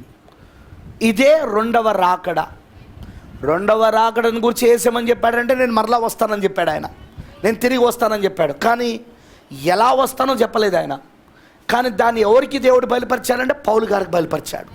ఇప్పుడు రెండవ రాకడలో ప్రభు ఎలా వస్తాడని పౌలు గారు రాస్తున్నాడంటే మొదటి తెస్సలోనికీయులకు రాసిన పత్రిక 4వ అధ్యాయం 16వ వచనంలో ఆర్భాటముతోను ప్రధాన దూత శబ్దముతోను దేవుని బూరతో దిగొస్తాడని రాశాడు. ఆమెనంటారా? ఇప్పుడు దీని గురించే ప్రవక్త ర్యాప్చర్ అనే మెసేజ్, ఎత్తబడుట అనే వర్తమానంలో నేను లాస్ట్ టైం వచ్చినప్పుడు మీకు బోధించా, ఆ వీధిలో పెట్టినప్పుడు. ఆమెనంటారా? అందులో నేను ఈ విషయాలు చెప్పాను. మరొక్కసారి నేను మీకు జ్ఞాపకం చేస్తాను, జాగ్రత్తగా వినండి. ఇంకొంచెం లోతుగా వెళ్దాం దాంట్లో. మొదటిగా ఆర్భాట వర్తమానం. ఆర్భాట వర్తమానం ఏంటిది అన్నాడంటే ప్రవక్త 7 ముద్రల్లో అదే 7 ముద్రల యొక్క వర్తమానం. ఏంటిది? 7 ముద్రల యొక్క వర్తమానం. ఆ 7 ముద్రల యొక్క వర్తమానమే ఆర్భాటపు వర్తమానం. ప్రభు దిగొస్తున్నప్పుడు ఆయన ఆర్భాటముతో దిగొస్తా ఉన్నాడు. ఇప్పుడు 7 ముద్రల యొక్క వర్తమానముతో దిగొస్తా ఉన్నాడు. మరి 7 ముద్రల యొక్క వర్తమానం ఏం చేస్తుంది అంటే వధువుని క్రీస్తుతో సమకూరుస్తుంది, క్రీస్తుతో ఐక్యపరుస్తుంది. వధువు అంతా ఐక్యతలోనికి వస్తుంది. ఆమెనంటారా? ఏది పాస్టర్ల కాన్ఫరెన్సులు కాదు నేను మాట్లాడేది, అదృశ్య కలయిక గురించి మాట్లాడుతా ఉన్నా. క్రీస్తు యొక్క వధువు యొక్క అదృశ్య కలయిక. క్రీస్తు మరియు ఆమె ఒకటవుతారు. అర్థమవుతుందా? క్రీస్తు వాక్యము మరియు ఆమె అనగా వధువు ఆయన భార్య ఒకటవుతారు. వాక్యము ఆమె ఒకటవ్వడమే 7 ముద్రలు. హల్లెలూయా. అదే అదృశ్య కలయిక. దృశ్య కలయిక కాదు, అదృశ్య కలయిక. ప్రవక్త అందులో ఇలా అంటాడు, కాలము మరియు సూచన కలయిక అనే వర్తమానంలో ఇలా చెప్తాడు. ప్రతిదీ కూడా ఒకటవుతున్నాయి, ప్రతిదీ ఐక్యత పొందుకుంటున్నాయి. చూడండి, బ్యాంకులన్నీ ఇప్పుడు ఒకే బ్యాంకుగా ఐక్యత పొందుకుంటున్నాయి, రైట్? బిజినెస్లన్నీ, వ్యాపారాలన్నీ ఐక్యత పొందుకుంటున్నాయి, అవునా? రాజ్యాలన్నీ, దేశాలన్నీ ఐక్యత పొందుకుంటున్నాయి. సంఘములన్నీ, సంఘశాఖలో ఉన్న సంస్థాగత సంఘాలన్నీ కూడా ఓడవుతూ ఉన్నాయి. అదే సమయంలో ఇటువైపు చూస్తే వధువు కూడా క్రీస్తుతో ఒకటవుతా ఉన్నది. ఆమె ఆ క్రీస్తుతో ఒకటయ్యేదే 7 ముద్రల యొక్క వర్తమానం. అదే ఆర్భాటపు వర్తమానం. అంటే 7 ముద్రల యొక్క వర్తమానం నిన్ను ఏం చేస్తుందంటే క్రీస్తుతో ఐక్యపరుస్తుంది, క్రీస్తుతో ఒకటి చేస్తుంది. You will be union with Christ. ఆమేన్. వింటున్నారని చెప్పింది. It's a invisible union of bride of Christ. ఇది ఏంటంటే క్రీస్తు యొక్క వధు యొక్క అదృశ్య కలయిక. శరీరము, శిరస్సు అదృశ్య కలయిక. శిరస్సు ఎవరంటే క్రీస్తు, శరీరం ఎవరంటే వధువు. వధువు, భర్త, శిరస్సు ఇద్దరు అదృశ్య కలయిక. అర్థమైందా రామని చెప్పండి? అర్థమైందని చెప్పింది. హల్లెలూయా. ఆ అదృశ్య కలయికలోనికి తీసుకొచ్చేదే ఆర్భాటపు వర్తమానం. అదే విలియం బ్రెన్హామ్ బోధించిన వర్తమానం. ఈ ఆర్భాటపు వర్తమానం ఎవరి పరిచర్య అంటే విలియం బ్రెన్హామ్ది. ఈ ఆర్భాట వర్తమానం ఎవరి పరిచర్య అంటే విలియం బ్రెన్హామ్ది, 7వ దూతది. ఆమేన్. 7 ముద్రల వర్తమానం ఆయన ద్వారా రావాలి. హల్లెలూయా. అది వధువుని ఐక్యపరచాలి. అది వధువుని అదృశ్యంలో క్రీస్తుతో ఐక్యత తీసుకురావాలి, క్రీస్తుతో ఒకటవునట్లు చేయాలి. అదే వివాహం అని కూడా చూసాం. ఒక స్త్రీ, ఒక పురుషుడు ఎప్పుడు ఒకటవుతారు? వినపడతలే నాకు. వివాహంలోనే కదా. ఒకవేళ వివాహంలో కాకుండా ఒకటైతే దాన్ని ఏమంటారు? దాన్ని వ్యభిచారం అంటారు, దాన్ని అక్రమ సంబంధం అంటారు, దాన్ని సహజీవనం అంటారు, అవునా కాదా?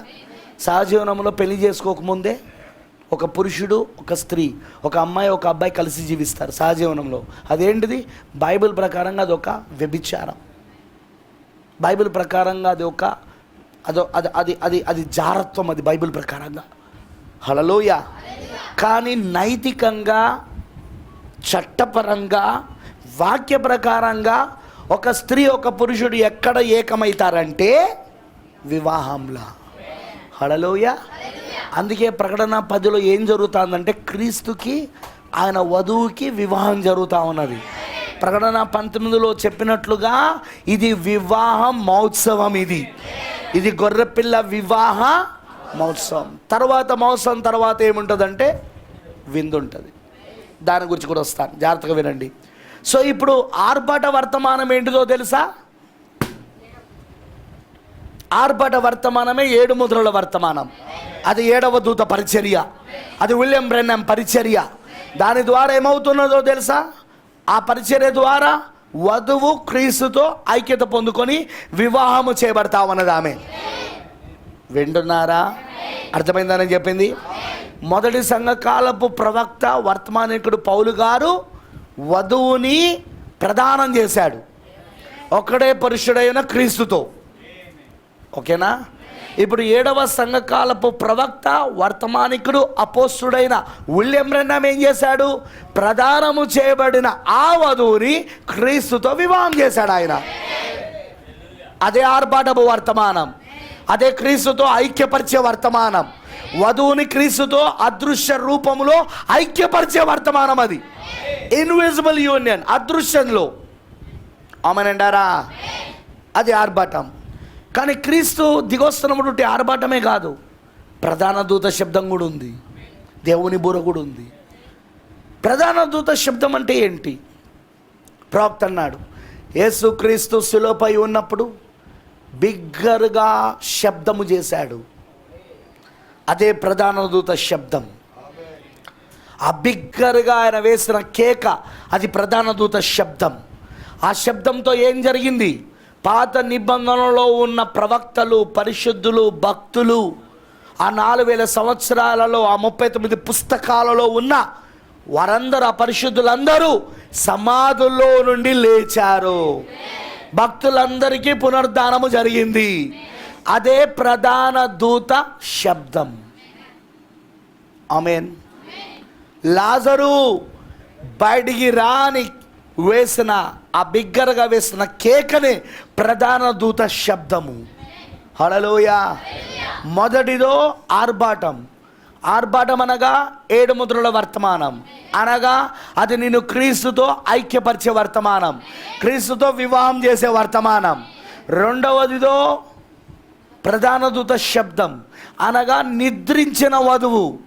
7 సంఘకాలలో ఉన్న పరిశుద్ధులు, నిద్రించిన వధువు, వాళ్ళ పునర్ధానమే, వింటున్నారా? వాళ్ళ పునర్ధానమే ప్రధాన దూత శబ్దం. ఇక మూడవది దేవుని బూర. బూర అనగానే సమకూర్పు. ప్రవక్త అంటాడు, బూరల పండుగలో ఇశ్రాయేలు అందరూ ఏమవుతారు? సమకూర్చబడతారు. ఇప్పుడు 6 బూరల యొక్క శబ్దము క్రింద, 6 బూరల యొక్క ఆ శబ్దముల కింద ఇశ్రాయేలు ఇప్పుడు తిరిగి వాళ్ళ స్వదేశంలో సమకూర్చబడ్డారా లేదా? వాళ్ళకి 1948 మే 17వ తారీఖున వారికి వచ్చిందా? స్వాతంత్రత వచ్చిందా? ఐక్యరాజ్య సమితిలో స్వాతంత్రత ప్రకటించబడిందా? అది ఎందులో జరిగిందన్నాడు ప్రవక్త? 6 బూరల కింద జరిగిందన్నాడు. 7వ బూరలో వాళ్ళకి ఏం జరగబోతున్నదంటే ఏలియా మరియు మోషే రాబోతా ఉన్నాడు. వాళ్ళకు విమోచన మొదలు కాబోతా ఉన్నదిగా.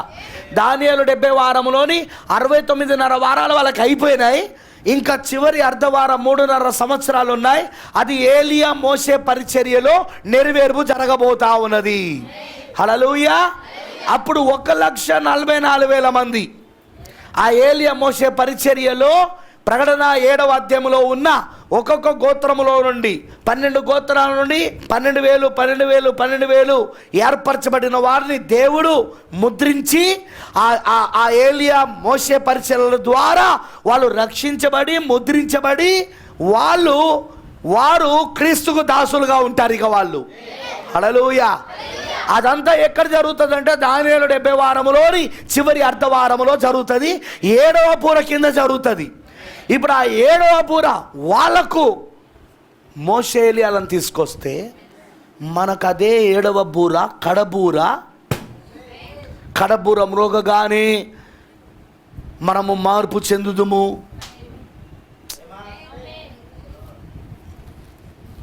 మొదటి కొరింథీయులు వాక్యం ఎప్పుడు మర్చిపోవద్దు, హృదయంలో రాసుకోవాలి దాన్ని.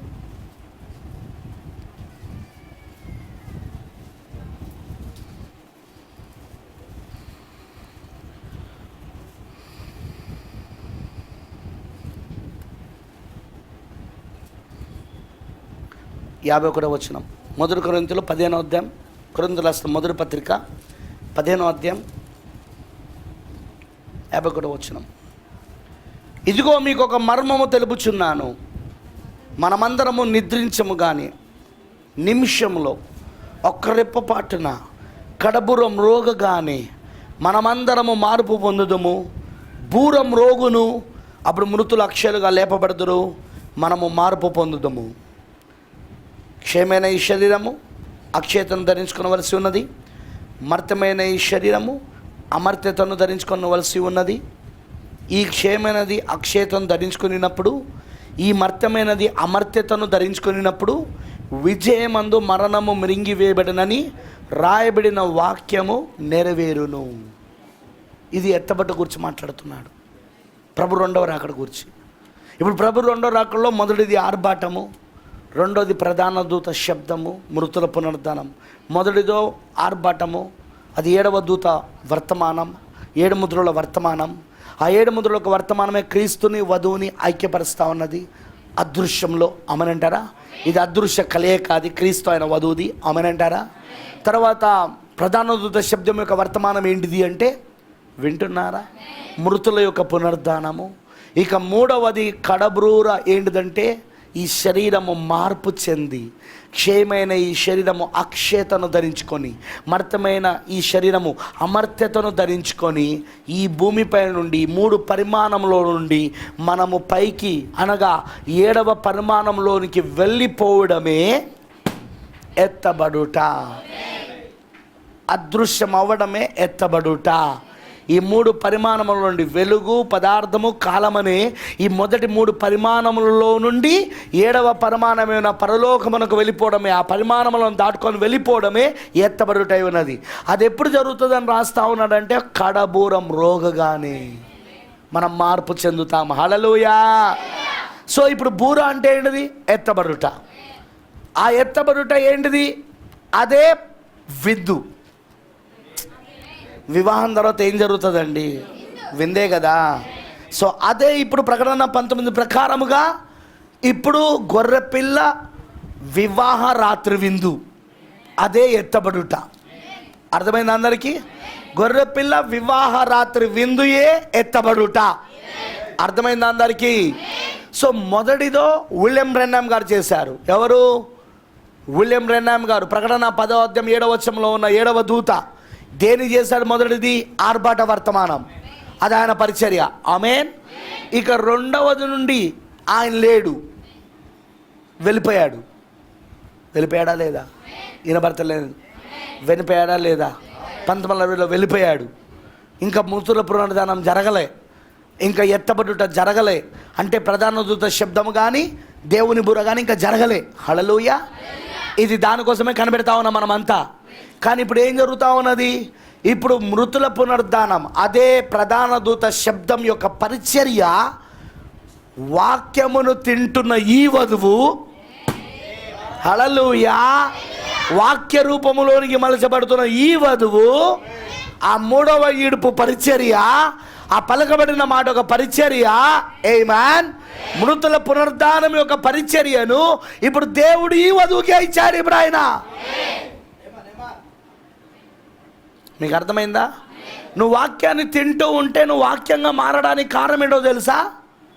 మృతుల పునరుద్ధానము యొక్క పరిచర్య నీ ద్వారా జరగాల. 3వ ఈడ్పు పరిచర్య అది. ఓకే, మీకు అర్థమైనట్టు చెప్తాను.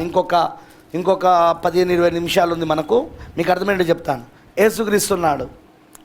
యేసుక్రీస్తు శిలువలో మరణించాడా? మరణించిన తర్వాత ఆయన పునరుద్ధానం అవ్వడానికి అక్కడ ఏం జరిగిందో మీరు చూడండి. ఆయన పునరుద్ధానుడై లేవడానికి మధ్యలో ఏం జరిగిందంటే, ఆయన వెళ్ళి నశించిపోయిన ఆత్మలకు సువార్త ప్రకటించాడు. భూమి యొక్క క్రింది భాగాలకు వెళ్ళి నోవహు దినాలలో, ఆయా దినాలలో నశించిపోయిన ఆత్మలు ఉన్నాయి కదా, వారికి సువార్త చెప్పాడు. ఆయన రక్షించబడడానికి కాదు, వాళ్ళు అక్కడ రక్షించబడడానికి కాదు. మీరెందుకు ప్రవక్తల వచనాలు నమ్మలేదు? మీరెందుకు మీ కాలంలో పంపబడిన సువార్తను నమ్మలేదు? చూడు, అది ఇప్పుడు నాలో నెరవేర్పు జరిగింది అని వాళ్ళకి సాక్ష్యం చెప్పడానికి. హల్లెలూయా. మీకు అర్థమైందని చెప్పింది. సాక్షార్థముగా సువార్త ప్రకటించడం. సేమ్ ఇప్పుడు 2వ రాకడలో కూడా ఎత్తబడుటకు ముందు, పునరుద్ధానమునకు ముందు, పునరుద్ధానం జరుగుతుందా? ఎత్తబట్ల నిద్రించిన వధువు లేస్తుందా? 7 సంఖ్యలో వధువు లేస్తుందా? పౌలు అతని గుంపు లేస్తుందా? ఎఫెసీలో ఉన్న వధువు లేస్తుందా? ఎఫెసీ వర్తమానికుడు పౌలు గారు మరి ఆయనతో ఉన్న గుంపు ఎఫెసీ వధువు లేపబడుతుందా లేదా? స్ముర్ణ, అదే ఐరన్యస్ మరి అతని గుంపు, పెర్గమ మార్టిన్ అతని గుంపు, కొలంబా 4వ సంకాలం థియోతేరా, వింటున్నారా? కొలంబా అతని గుంపు, సార్దిస్ మార్టిన్ లూథర్ అతని గుంపు. అతని గుంపు అంటే అర్థం అతని వర్తమానం నమ్మిన వాళ్ళందరూ, అతని వర్తమానంలో నడిచిన వాళ్ళందరూ, అతని వెలుగులో ఉన్న వాళ్ళందరూ. హల్లెలూయా. అలానే ఫిలదెల్ఫియా 6వ సంఘం ఫిలదెల్ఫియా, జాన్ వెస్లీ అతని గుంపు, అలానే పెంతెకోస్తులు మరి వాళ్ళ గుంపు. ఆమేన్. చివరికి 7వ దూత విలియం బ్రెన్హామ్ ఆయన గుంపు, సజీవంగా ఉన్న మనము. ఆమేన్ అంటారా? అటు నిద్రించిన వారు, ఇటు సజీవంగా ఉన్నవారు మార్పు చెందుతారా? వినబడతలేదు. కానీ ప్రాసెస్ ఏంటిదంటే ముందు నిద్రించిన వారు లేపబడాల, ఆ తర్వాతనే సజీవంగా నిలుచున్న మనము మార్పు చెందుతాం. హల్లెలూయా. ఇప్పుడు ఆ నిద్రించిన వారిని తిరిగి లేపే పరిచర్యనే ప్రధాన దూత శబ్దము. అది ఎవరిది అంటే వధువు పరిచర్య. ఇప్పుడు యేసు ఎలాగైతే నశించిపోయిన ఆత్మలకు సువార్త ప్రకటించాడో మనము కూడా అలాగునే నశించిపోయిన ఆత్మలకు సువార్త ప్రకటించబోతున్నాం. పాతాళంలో ఉన్న ఆత్మలకు. ఇప్పుడు ఆ పాతాళం ఎక్కడో లేదు, భూమిపైననే ఉన్నది. ఎందుకంటే 5-6 బూరల కింద పాతాళము తెరవబడి పాతాళములో ఉన్న ఆత్మలన్నీ ఇప్పుడు భూమిపైన మనుషులలో శరీరధారయునవి. ఇప్పుడు అవి అందుకేనా ప్రవక్త ఆయన జేసీ పెన్ని స్టోర్కి వెళ్ళినప్పుడు ఆయన 40 ఏళ్ళ క్రితం, ఆయన 14 ఏళ్ళ వయసులో ఉన్నప్పుడు, 40 ఏళ్ళ క్రితం అంటే అది 1923లో ఆయనకప్పుడు 14 ఏళ్ళ వయసు. 40 ఏళ్ళ క్రితం ఆయన పాతాళానికి వెళ్ళాడు, భూమి క్రింది భాగాలకు. తెలుసుగా మీకు? ఇప్పుడు చెరలో ఉన్న ఆత్మలో చెప్పాడు అదంతా. అక్కడ ఏ ఆత్మలనైతే చూశాడో 40 ఏళ్ళ తర్వాత 1923లో చూసిన ఆత్మలు, పాతాళంలో చూసిన ఆత్మలు 40 ఏళ్ళ తర్వాత అంటే 1964లో వింటున్నారా?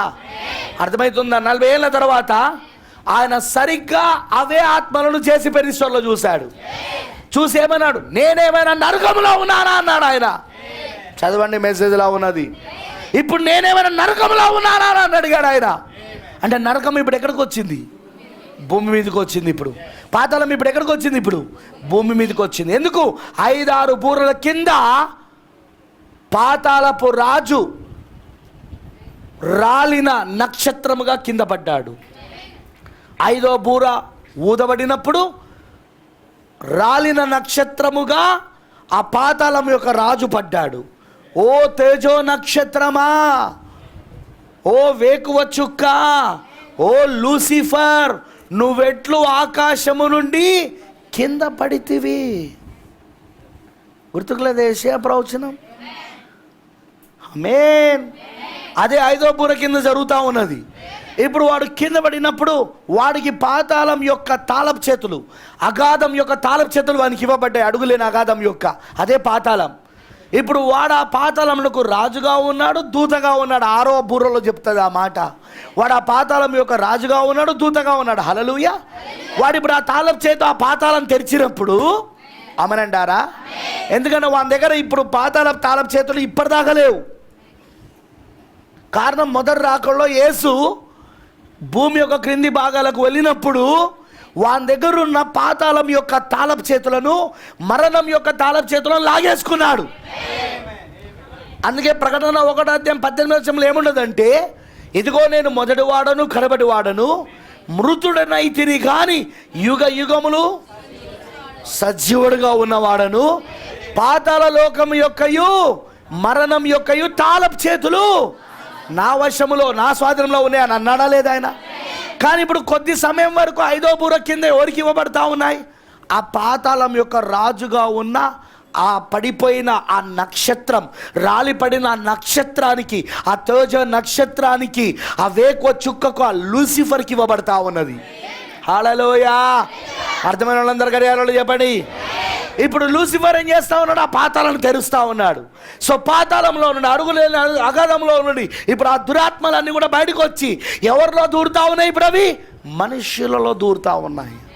అందుకే ప్రవక్త ఏదైతే పాతాళంలో మనుషులను చూశాడో వాళ్ళే ఇప్పుడు ఆయనకు 40 ఏళ్ళ తర్వాత జేసీ పెన్ని స్టోర్లో కనబడతా ఉన్నారు. ఇప్పుడు ఆయనకు అర్థమైన వాళ్ళందరూ ఆమె చెప్పండి. హల్లెలూయా. దేవుడికి మహిమ కలుగును గాక. అందుకే ప్రవక్త అన్నాడు, నేనేమైనా ఇప్పుడు పాతాళంలో ఉన్నానా? నేనేమైనా ఇప్పుడు నరకంలో ఉన్నానా? చూసేసరికి వాక్యంలో ఆయనకి ఏమర్థమైందంటే పాతాళం ఇప్పుడు భూమిపైన ఉన్నది. సో వధువు ఇప్పుడు పాతాళంలో ఉన్న నశించిపోయిన ఆత్మలకు సువార్త ప్రకటించడం అంటే ఇప్పుడు పాతాళం ఎక్కడో లేదు, భూమిపైననే ఉంది కాబట్టి. హల్లెలూయా. నోవా ఎలాగైతే ఓడలోనికి వెళ్ళిన తర్వాత తలుపు మీయబడినాక 7 దినాలు నోవా ఆ 7 దినాలు ఓడలో ఉండడమే నశించిపోయిన ఆత్మలకు సువార్త ప్రకటించడం. సేమ్ ఇప్పుడు వధువు కూడా అదే విధంగా ఈ చర్చిలన్నీ మూయబడతాయి, యూట్యూబ్లు క్లోజ్ అయిపోతాయి.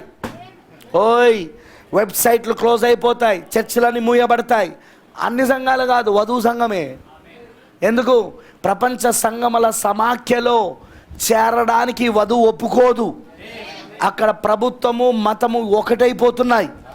అక్కడ ప్రభుత్వము మతము ఒకటయ్యి ప్రపంచ సంఘముల సమాఖ్య, అదే ప్రొటెస్టెంట్ సంఘాలు. ప్రపంచ సంఘముల సమాఖ్య ఎవరు? ప్రొటెస్టెంట్ సంఘాలు. దానికి శిరస్సు ఎవరంటే పోపు రోము, వాటికన్ పోపు రోము. అమనంటారా? ఆ పోపు రోము శిరస్సుగా ఉన్న ఆ ప్రపంచ సంఘముల సమాఖ్య, అదే ప్రొటెస్టెంట్ సంఘాలు ఒకటయ్యి, వింటున్నారా, ఈ వధువుపైకి ఒత్తిడి తీసుకొస్తే మనం అందులో చేరం కాబట్టి, ఆ ఫెలోషిప్ కార్డుని మనం తీసుకోం కాబట్టి, ఆ సావాసప్ కార్డుని మనం తీసుకోం కాబట్టి, హల్లెలూయా, మన చర్చిలను మూసేస్తారు. కొనడానికి అమ్మడానికి వీల్లేదిగా, ఆ ముద్ర లేకుండా, వింటున్నారా, ఆ మృగం యొక్క ముద్ర లేకుండా, 666 ముద్ర లేకుండా. అనగా అర్థం ఏంటిదో తెలుసా? 666 అని ఒక స్టాంప్ రాదు. అది కాదు. మరి ఏంటిది అది? ఆర్గనైజేషన్ అన్నాడు ప్రవక్త. అది సంస్థ, అది సంస్థాగత కలిగిన సంఘం. అది సంఘము, ప్రభుత్వం, ప్రపంచంలో ఉన్న ప్రభుత్వాలు ఒకటైపోతాయి.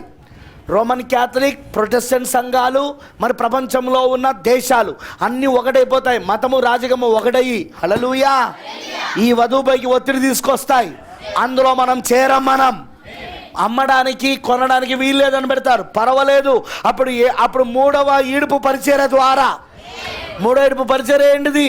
పలకబడిన మాట ద్వారా మనం జీవించడం మొదలు పెడతాం. మనం ఆమేన్, హల్లెలూయా. అదిగో ఆ సమయంలోనే ఇక మనం సువార్త చెప్పాము ఎవరికి కూడా, ఇక ఎవరు రక్షించబడడానికి వీల్లేదు. సంఘ శాఖలో నడుస్తూ ఉంటాయి, ఎందుకంటే వాళ్ళు అందులో చేరున్నారు వాళ్ళు. మరి మీరు గమనించారా? ఆ సంఘ శాఖలన్నీ, ప్రొటెస్టెంట్ సంఘాలన్నీ ఏకమవడమే ప్రపంచ సంఘముల సమాఖ్య. అందుకే ఇప్పుడు మన పైన రోమన్ క్యాథలిక్ దాడి చేస్తలేదు, ప్రొటెస్టెంట్ సంఘాలు. మన పైన వీడియోలు ప్రొటెస్టెంట్ సంఘాలు. మీకు అర్థమవుతుందా? విలియం బ్రెన్హామ్ పైన వీడియోలు, ఆయన అబద్ధ ప్రవక్త అని, ఆయన అబద్ధ క్రీస్తు అని, అబద్ధ బోధకుడని, విలియం బ్రెన్హామ్ గురించి బోధిస్తున్న మార్క్ ఒక అబద్ధ బోధకుడని, వింటున్నారా? అవన్నీ వీడియోలు ఎందుకు తయారు చేస్తున్నారు? ప్రొటెస్టెంట్ సంఘాలు తయారు చేస్తానే, రోమన్ క్యాథలిక్ కాదు. ఏంటిది అది? అదే ప్రపంచ సంఘ సమాఖ్య. అక్కడి నుండే రాబోతున్నది మనకు ఒత్తిడి. మనల్ని ఒత్తిడి చేసేది క్యాథలిక్ కాదండి. క్యాథలిక్ వెనకాల ఉంటుంది. క్యాథలిక్ దానికి శిరస్సుగా ఉంటుంది. రోమన్ క్యాథలిక్ దానికి శిరస్సుగా ఉంటుంది. ఆ సంఘాలకు శిరస్సుగా ఉండే, ఎందుకంటే ఈ సంఘాలన్నీ రోమన్ క్యాథలిక్తో కలిసిపోయినాయి ఇప్పుడు. హల్లెలూయా. ఆ మహావేష యుద్ధకు కుమార్తెల వేషాలన్నీ తిరిగి వెళ్ళిపోయినాయి. ఓకేనా? కుమార్తెలు అవే ప్రొటెస్టెంట్ సంఘాలు. ఎక్కడి నుండి వచ్చినాయి? మహావేషలో నుండి, అనగా రోమన్ క్యాథలిక్లో నుండి వచ్చినాయి. రోమన్ క్యాథలిక్లో నుండి పుట్టినాయి ఇవన్నీ. హల్లెలూయా. ఇప్పుడు ఈ కుమార్తెలు, ఈ వేషాలన్నీ కూడా మహావేషతో, తల్లితో కలిసిపోతా ఉన్నాయి. తల్లి బబులోన్తో వెళ్ళిపోతా ఉన్నాయి అవి. కానీ కలవంది ఎవరైనా ఉన్నారా అంటే ఈ గడియ వాక్యముగా మారిన వధువు. హల్లెలూయా. ఈ గడియ వర్తమానముగా ఉన్న వధువే. ఆమె అందులో చేరదు. చేరనప్పుడు ఏం జరుగుతుంది? ఆమెకు ఒత్తిడి మొదలవుతుంది. ఇక ఆమెకు ఒత్తిడి మొదలై ఆమె సంఘములన్నీ మూసేస్తారు. ఎవరు? ఆ వధువు సంఘాలు తాళాలు వేసేస్తారు. వాటిని దాని ఏమంటారంటే సరుకులు దాచిపెట్టుకునే కొట్టులు గానో, లేకపోతే అదే గోడౌన్లు గానో, ఇంకా ఏదో దానిగానో వాడుకుంటా ఉంటారు ఆ సంఘాలను. హల్లెలూయా. అన్ని సంఘాలను కాదు, వధువుని మాత్రమే. అది కూడా వధువులో ఉన్నామని చెప్పుకుంటున్నాం, వాళ్ళందరిది కాదు, నిజమైన వధువుది మాత్రమే. ఎందుకంటే వాళ్ళు మాత్రమే దానిలో చేరరు, వారు మాత్రమే, వాళ్ళకి ప్రత్యక్షత ఉంటుంది కాబట్టి వాళ్ళు మాత్రమే అందులో వెళ్ళారు. హల్లెలూయా. వాళ్ళు మాత్రమే రాజీ పడరు. అప్పుడు వాళ్ళు ఇక సువార్త చెప్పేది ఏం లేదు. ఇక బాప్తిస్మాలు జరగవు. సంఘశాఖలో జరుగుతూ ఉంటాయి. వధువు అని చెప్పుకుంటున్న విధవలలో కూడా జరుగుతూ ఉంటాయి. వాళ్ళకు కూడా కూటాలు జరుగుతూ ఉంటాయి. ఆ మార్ బ్రదర్ పిచ్చోడు, అతనికి ఏం తెలియదు, అతనికి ఇదేం అది కాదు అని చెప్తూ ఉంటారు వాళ్ళు. మనకు అవన్నీ అక్కర్లేదు మనకు అని మాట్లాడుతూ ఉంటారు. మర్మరాలు మనకు అక్కర్లేదు, నాకు అవన్నీ ఏం అక్కర్లేదు అని వాళ్ళు నడిపిస్తూనే ఉంటారు. వాళ్ళన్నీ వాళ్ళకు బాప్తిజమాలు జరుగుతూ ఉంటాయి, వాళ్ళకు సంఘ కార్యక్రమాలన్నీ జరుగుతూ ఉంటాయి. ఆగిపోయింది ఎవరికిరా అంటే వధువుకి. వాక్యంగా మారిన, గడియ వాక్యంగా మారిన, ఆ కాల వాక్యంగా మారిన వధువుకి. ఎందుకని ఆమె రాజీ పడకుండా నిలబడ్డది. ఎందుకంటే ఆమెకు ఆల్రెడీ ప్రత్యక్షత ఉంది, ఆల్రెడీ ఆమెకు బయలుపరచబడ్డది 7 ముద్రలలో. హల్లెలూయా. ఆ మృగం యొక్క ముద్ర ఏమిటో ఆమెకు అర్థమైపోయింది ఇప్పుడు. అది ఆమేన్. ఏం జరుగుతుంది అప్పుడు? పలకబడిన మాట పరిచర్య ద్వారా ఈ వధువు జీవించడం మొదలు పెడుతుంది. అదే 3వ ఈడుపు పరిచర్య. ఆమేన్ అంటారా? అందులోనే నశించిపోయిన ఆత్మలకు సువార్త అంటే ఎలాగైతే నోవా ఓడులో ఉన్నప్పుడు ఆ 7 రోజులు నశించిపోయిన ఆత్మలకు సువార్త ప్రకటించిన రీతిగా ఉందో, వధువు కూడా అలాగునే అలా ఉంటుందని ప్రవక్త చెప్పాడు. ఎందుకంటే ఇప్పుడు ఆ నశించిపోయిన ఆత్మలు ఎక్కడున్నాయంటే భూమిపైననే. ఆ పాతాళం ఎక్కడుందంటే భూమిపైననే ఉన్నది. మొదటి దాకలో పాతాళం భూమి క్రిందల్లో ఉంది కాబట్టి క్రీస్తు కిందికి వెళ్ళాడు. కానీ ఇప్పుడు పాతాళము, అడుగులేని అగాధము, అందులోని ఆత్మలన్నీ ఎక్కడున్నాయంటే ఇప్పుడు భూమిపైన ఉన్నాయి. ఆమేన్. అప్పుడు ఆ వధువు కొనడానికి అమ్మడానికి వీల్లేదు. ఓకే. ఆ సమయంలో ఆమె బ్రతికేది పలకబడిన మాట. ఎలాగంటే మొత్తము అంత క్షామము ఉన్నది, కానీ ఏలియా వర్తమానమును స్వీకరించి, ఏలియా వర్తమానాన్ని నమ్మి, యెహోవా ఎలాగో సెలవిచ్చుచున్నాడైన వాక్యాన్ని స్వీకరించిన ఆ పేద విధవరాల ఇంట్లో మాత్రం, సారబాదు విధవరాల ఇంట్లో మాత్రం పిండి సృజించబడుతున్నది, నూనె సృజించబడుతున్నది. సేమ్ అలానే జరగబోతా ఉన్నది. హల్లెలూయా. దానికి చిన్న ఉదాహరణ మన కాలంలో ఎవరికి జరిగిందంటే ముందు విలియం బ్రెన్హామ్కి జరిగింది. ఆయన ఉడతల వేట కోసం వెళ్ళాడు, కానీ ఉడతలు దొరకలేదు. రైట్. అప్పుడు దేవుడు ఏమడిగాడు? ఈయన తిరిగి వస్తూ ఉంటే నువ్వు ఉడతల కోసం వచ్చి తిరిగి ఎలా వెళ్తున్నావు అని అడిగాడు. కానీ ఉడతలు లేవు కదా ప్రభు అంటే, ఇప్పుడు నువ్వు పలుకు జరుగుతుంది అన్నాడు. సో పలకబడిన మాట ద్వారా ఉడతలు సృజించబడ్డాయి. ఆ ఉడతలను ఆయన కాల్చి చంపుకొని తిన్నాడు. అది మనకు ఉదాహరణ, అది మనకు మాదిరి, అది మనకు సాదృశ్యం. పలకబడిన మాట ద్వారా ఆహారము సృజించబడి దాన్ని వండుకొని తిన్నాడు. సేమ్ ఏలియా దగ్గర, సారపాతు విధురాల దగ్గర అదేనా జరిగింది? సేమ్ ఇప్పుడు కూడా అదే జరగబోతా ఉన్నది. పలకబడిన మాట ద్వారా మన ఆహారం మనం సృజించుకొని దాన్ని మనం తినబోతా ఉన్నాం మనం. ఎందుకంటే అమ్మడానికి కానీ కొనడానికి కానీ వీల్లేదు. దానికి కారణం ప్రజెంట్ డే మనీ సిస్టమ్. ఇప్పుడున్న ప్రస్తుత దినం యొక్క ఈ ధనం ఏదైతే ఉందో ఆ కాగితాలన్నీ కూడా రద్దు చేయబడబోతున్నాయి. మొత్తం ఆన్లైన్ ట్రాన్సాక్షన్స్ అన్నీ కూడా నగదు రహిత బదిలీలే మొదలవుతాయి. పోప్ రంగంపైకి వచ్చినప్పుడు మొత్తం ప్రపంచంలో ఉన్న కాగితాలన్నిటినీ, అదే మనీ సిస్టమ్ ఉంది కదా, అదే ఆ కరెన్సీ ఉంది కదా, కాగితాల కరెన్సీని రద్దు చేసేస్తాడు. హల్లెలూయా. అందుకే ఇప్పటి నుండి అందుకే మనకు నగదు రహిత బదిలీలను, అదే ఆన్లైన్ ట్రాన్సాక్షన్స్ని మనకు అలవాటు చేస్తూ ఉన్నారు. ఇవన్నీ బాటలు ఎక్కడికి వెళ్తానంటే అక్కడికే వెళ్తూ ఉన్నాయి. సో నీ పర్సులో ఎన్ని వేల రూపాయలు ఉన్నా అవి చెల్లవవి. సరే, నీ దగ్గర ఇప్పుడు 500 రూపాయల నోటు ఉంటే చెల్లుతుందా? వినబడతలే. ఎందుకు చెల్లదు? 500 రూపాయల నోటు రద్దు చేసింది భారత ప్రభుత్వం. అవునా కాదా? నేను అనేది పాతది. 1000 రూపాయల నోటు చెల్లుతుందా ఇప్పుడు? పాత 1000 రూపాయల నోటు ఎందుకు చెల్లదు? ఇప్పుడు అదేంటిది? కాగితం ముక్క కాల్చివేయబడడానికి, బజార్లో పడేయడానికి, శక్తకుండలో పడేయండి తప్ప దేనికైనా పనిచేస్తుంది ఆ 1000 రూపాయలు? దానికి విలువ ఉందా ఇప్పుడు దానికి? సేమ్ అప్పుడు కూడా అంతే. ఈ కాగితాలన్నీ ఏది మనీ, ఈ డబ్బంతా రద్దు చేయబడుతుంది. హల్లెలూయా. అప్పుడు నీ దగ్గర ఎంత డబ్బు ఉన్నా ఆ డబ్బు కాదు, అది కాగితాల ముక్కలు అవి. హల్లెలూయా. సంచులున్నా లాభం లేదు, బీరువాలో దాచుకున్నా లాభం లేదు, బ్యాంకు లాకర్లో పెట్టుకున్నా ఏం లాభం లేదు. హల్లెలూయా. పైగా మళ్ళీ నువ్వు ఏ లావాదేవీలు చేయాలన్నా నీకు ఆ ముద్ర ఉండాలా. ఆ ముద్ర ఏంటిది? అందులో చేరడం. అర్థమైందా? అందులో చేరడం. నువ్వు అందులో చేరనంటావు, వాడంటే నీ ఏమి అని అంటాడు.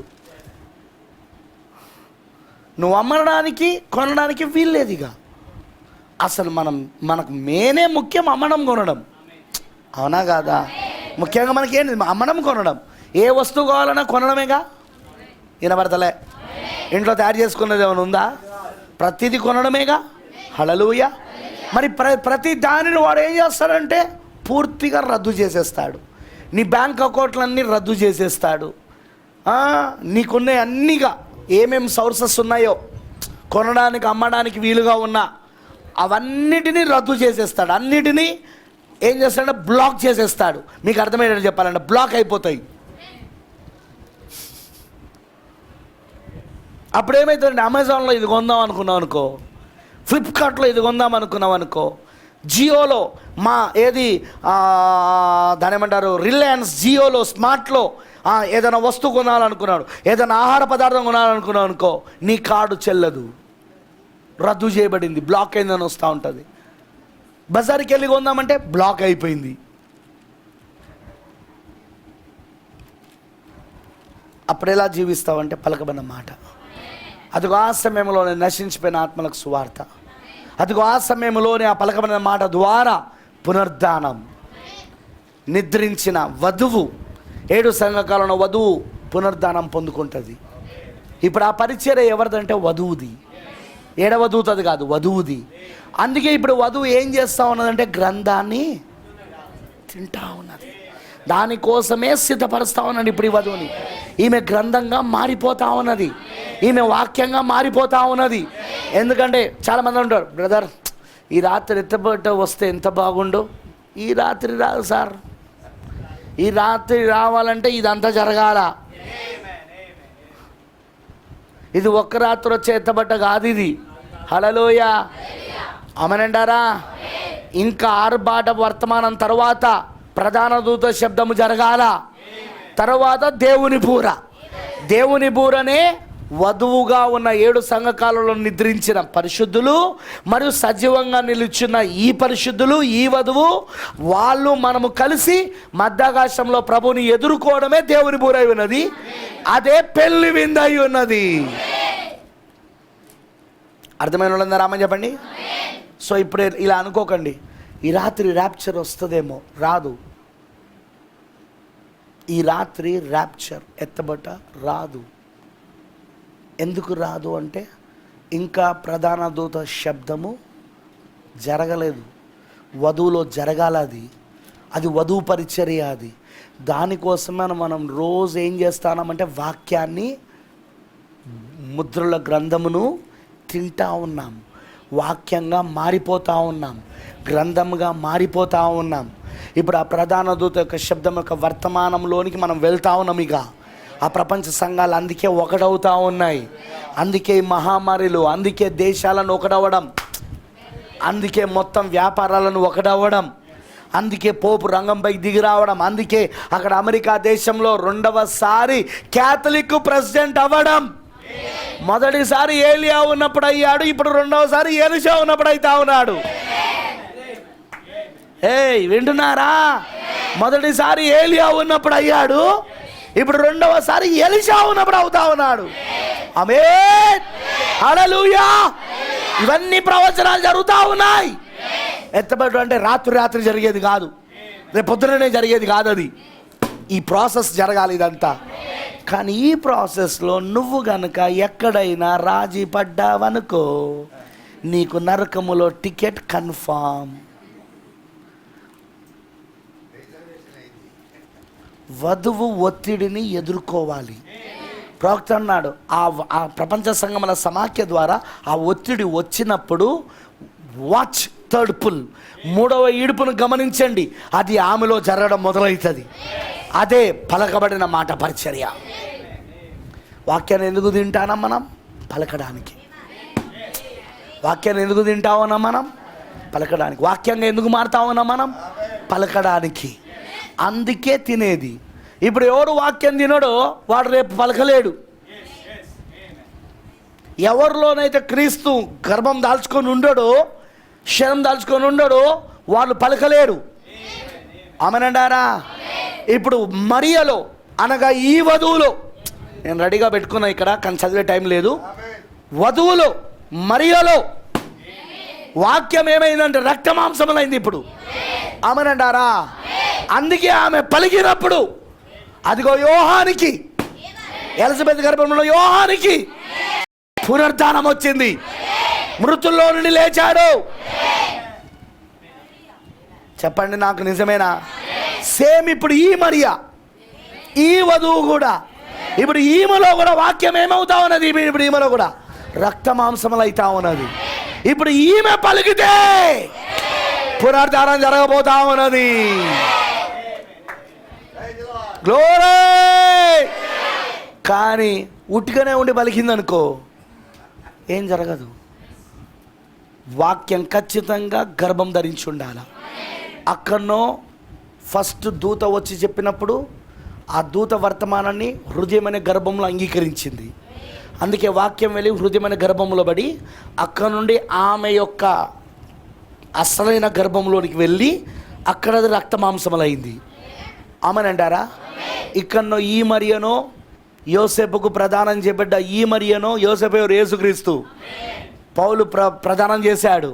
ఇప్పుడు ఈ మరియనో ప్రకటన 10లో దిగొస్తున్న ఆ దూత వర్తమానాన్ని ఈ వధువు అంగీకరించినప్పుడు ఇప్పుడు ఈమెలో ఆ హృదయం అనే గర్భములో ఆ వాక్యము విత్తబడి ఇప్పుడు మొత్తం శరీరం అంతా కూడా అది రూపుదాల్చుకుంటా ఉన్నది, రక్త మాంసములు అవుతా ఉన్నది, క్రీస్తుగా మారిపోతా ఉన్నది. ఇప్పుడు అలా మారిపోయిన ఈ వధువు పలికితే మృతుల యొక్క పునరుద్ధానం.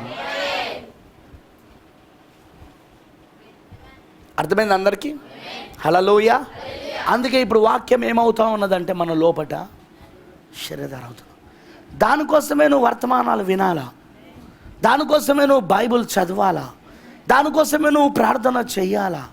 అన్నిటికంటే ముఖ్యమైనది అదే. ఇప్పుడు ఈ కాలంలో ఉన్న వధువుకి అన్నిటికంటే ముఖ్యం ఏంటంటే ముసలమ్మ ముచ్చట్లు పెట్టుకోవడం కాదు, ఆ సెంటర్లో కూర్చొని టీలు దక్కుంటే వీడు ఇట్లా వాడు అట్లా అని చెప్పుకునే కాలం కాదు ఇది. వాక్యాన్ని ధ్యానించాలా, వాక్యాన్ని తినాలా. వీడిట్లా వాడెట్లా నిమ్మ సమయం అయిపోయింది కాదు. ఇప్పుడు వాక్యం శరీరధార అవ్వడం ముఖ్యం. ఇక అలా ఎవరు వారిలో వ్యక్తిగతంగా వాక్యము శరీరధార అవుతూ ఉంటే ఆమె పలుకుతే జరుగుతూ ఉంటుంది. కాదు, మృతులు కూడా పునరుద్ధానం పొందుకుంటూ ఉంటారు. మరియలో జరిగినట్టుగా ఇప్పుడు ఈ మరియలో జరుగుతుంది అన్నాడు ప్రవక్త. హల్లెలూయా. దేవుడికి మహిమ కలుగును కాక. అర్థమైందా అందరికీ? సో ఇప్పుడు వధువుకి పరిచర్య ఉందా? ఉంది. 7వ దూతకు పరిచర్య ఆర్పాట వర్తమానం. వధువుకి పరిచర్య ఏంటి చెప్పండి? ప్రధాన దూత శబ్దం పరిచర్య.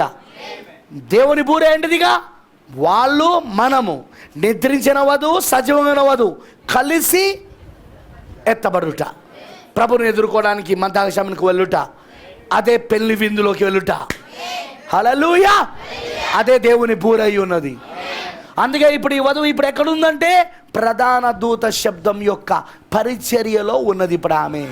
దానికోసమే వధువు ఏం చేస్తా ఉన్నది? గ్రంథాన్ని తింటా ఉన్నది. 1216 వర్తమానం తింటా ఉన్నది. క్రీస్తు ఆమెలో శరీరధార అవుతా ఉన్నాడు, క్రీస్తు ఆమెలో రూపుదాల్చుకుంటా ఉన్నాడు, క్రీస్తు ఆమెలో శరీరం అవుతూ రక్తమాంసములు అవుతున్నాడు. ఎందుకు? ఆమె పలికితే పునరుద్ధానం జరగడానికి. అదే ప్రధాన దూత శబ్దం. అర్థమైందా అందరికీ? ఇక్కడ దాకా అందరికీ అర్థమైందా? అదే ఈ గడియ వర్తమానం. నువ్వు ప్రకటన 17 గురించి చెప్పినంతసేపు ఈ గడియ వర్తమానం చెప్తలేవు నువ్వు. అలాగే 4:5 వచనాల గురించి చెప్పినంతసేపు ఈ గడియ వర్తమానం చెప్తలేవు నువ్వు. ఎందుకంటే ప్రవక్త ఈ గడియ వర్తమానాన్ని బోధించి వెళ్ళిపోయాడు ఆయన. ఇప్పుడు ఏదైతే ప్రవక్త 7వ దూత ఏలియా నోటిలో నుండి వచ్చిన ఆ పలకబడిన మాట ఉందో అదే నెరవేర్పు పరిశుద్ధాత్మ చేయడమే ఈ గడియ వర్తమానము. పరిశుద్ధాత్మ ఏం చేస్తున్నాడు? పరిశుద్ధాత్మ పనేంటిది? ప్రవక్త నోటిలో నుండి వచ్చిన వాక్యం, రాయబడిన వాక్యము రెండిటిని తీసుకొని, ఆ ప్రవచనాలను తీసుకొని వధువులో సజీవమైనట్లు చేయడమే, శరీరధారం ఉన్నట్లు చేయడమే, క్రియారూపకంగా దాన్ని మార్చడమే. అదే ఈరోజు పరిశుద్ధాత్మ చేస్తున్న పని. అదే ఈ కాల వర్తమానం. అర్థమైన రామ చెప్పండి. అది నీలో జరగలేదనుకో, నువ్వు ఒక బ్లఫ్ అంటే ఒక వేషధారివి, నువ్వు ఒక నటించు వాడివి, నువ్వు నటించే దానివి, నువ్వు నీ లోపల ఏం జరుగుతలే. నేను ఒకసారి చెప్పాను, వధువు ఇప్పుడు గర్భంతో ఉన్నది, క్రీస్తు భార్య ఇప్పుడు వాక్యం చేత గర్భవతి అయి ఉన్నది. ఆమె గర్భవతి అయినప్పుడు రుచులు మారుతాయి, కోరికలు మారుతాయి, అలవాట్లు మారుతాయి. రైట్? అవునా కాదా? తెలుసుగా, గర్భవతి అయిన వాళ్ళందరూ తెలుసు, పుల్లటి పదార్థాలు ఎక్కువ తినబుద్ధి అవుతుంది. అందులో ముఖ్యంగా లోపల ఉన్న బిడ్డ దేన్ని ఆశిస్తూ ఉంటాడో దాన్ని ఎక్కువ తింటా అంటారు తల్లి.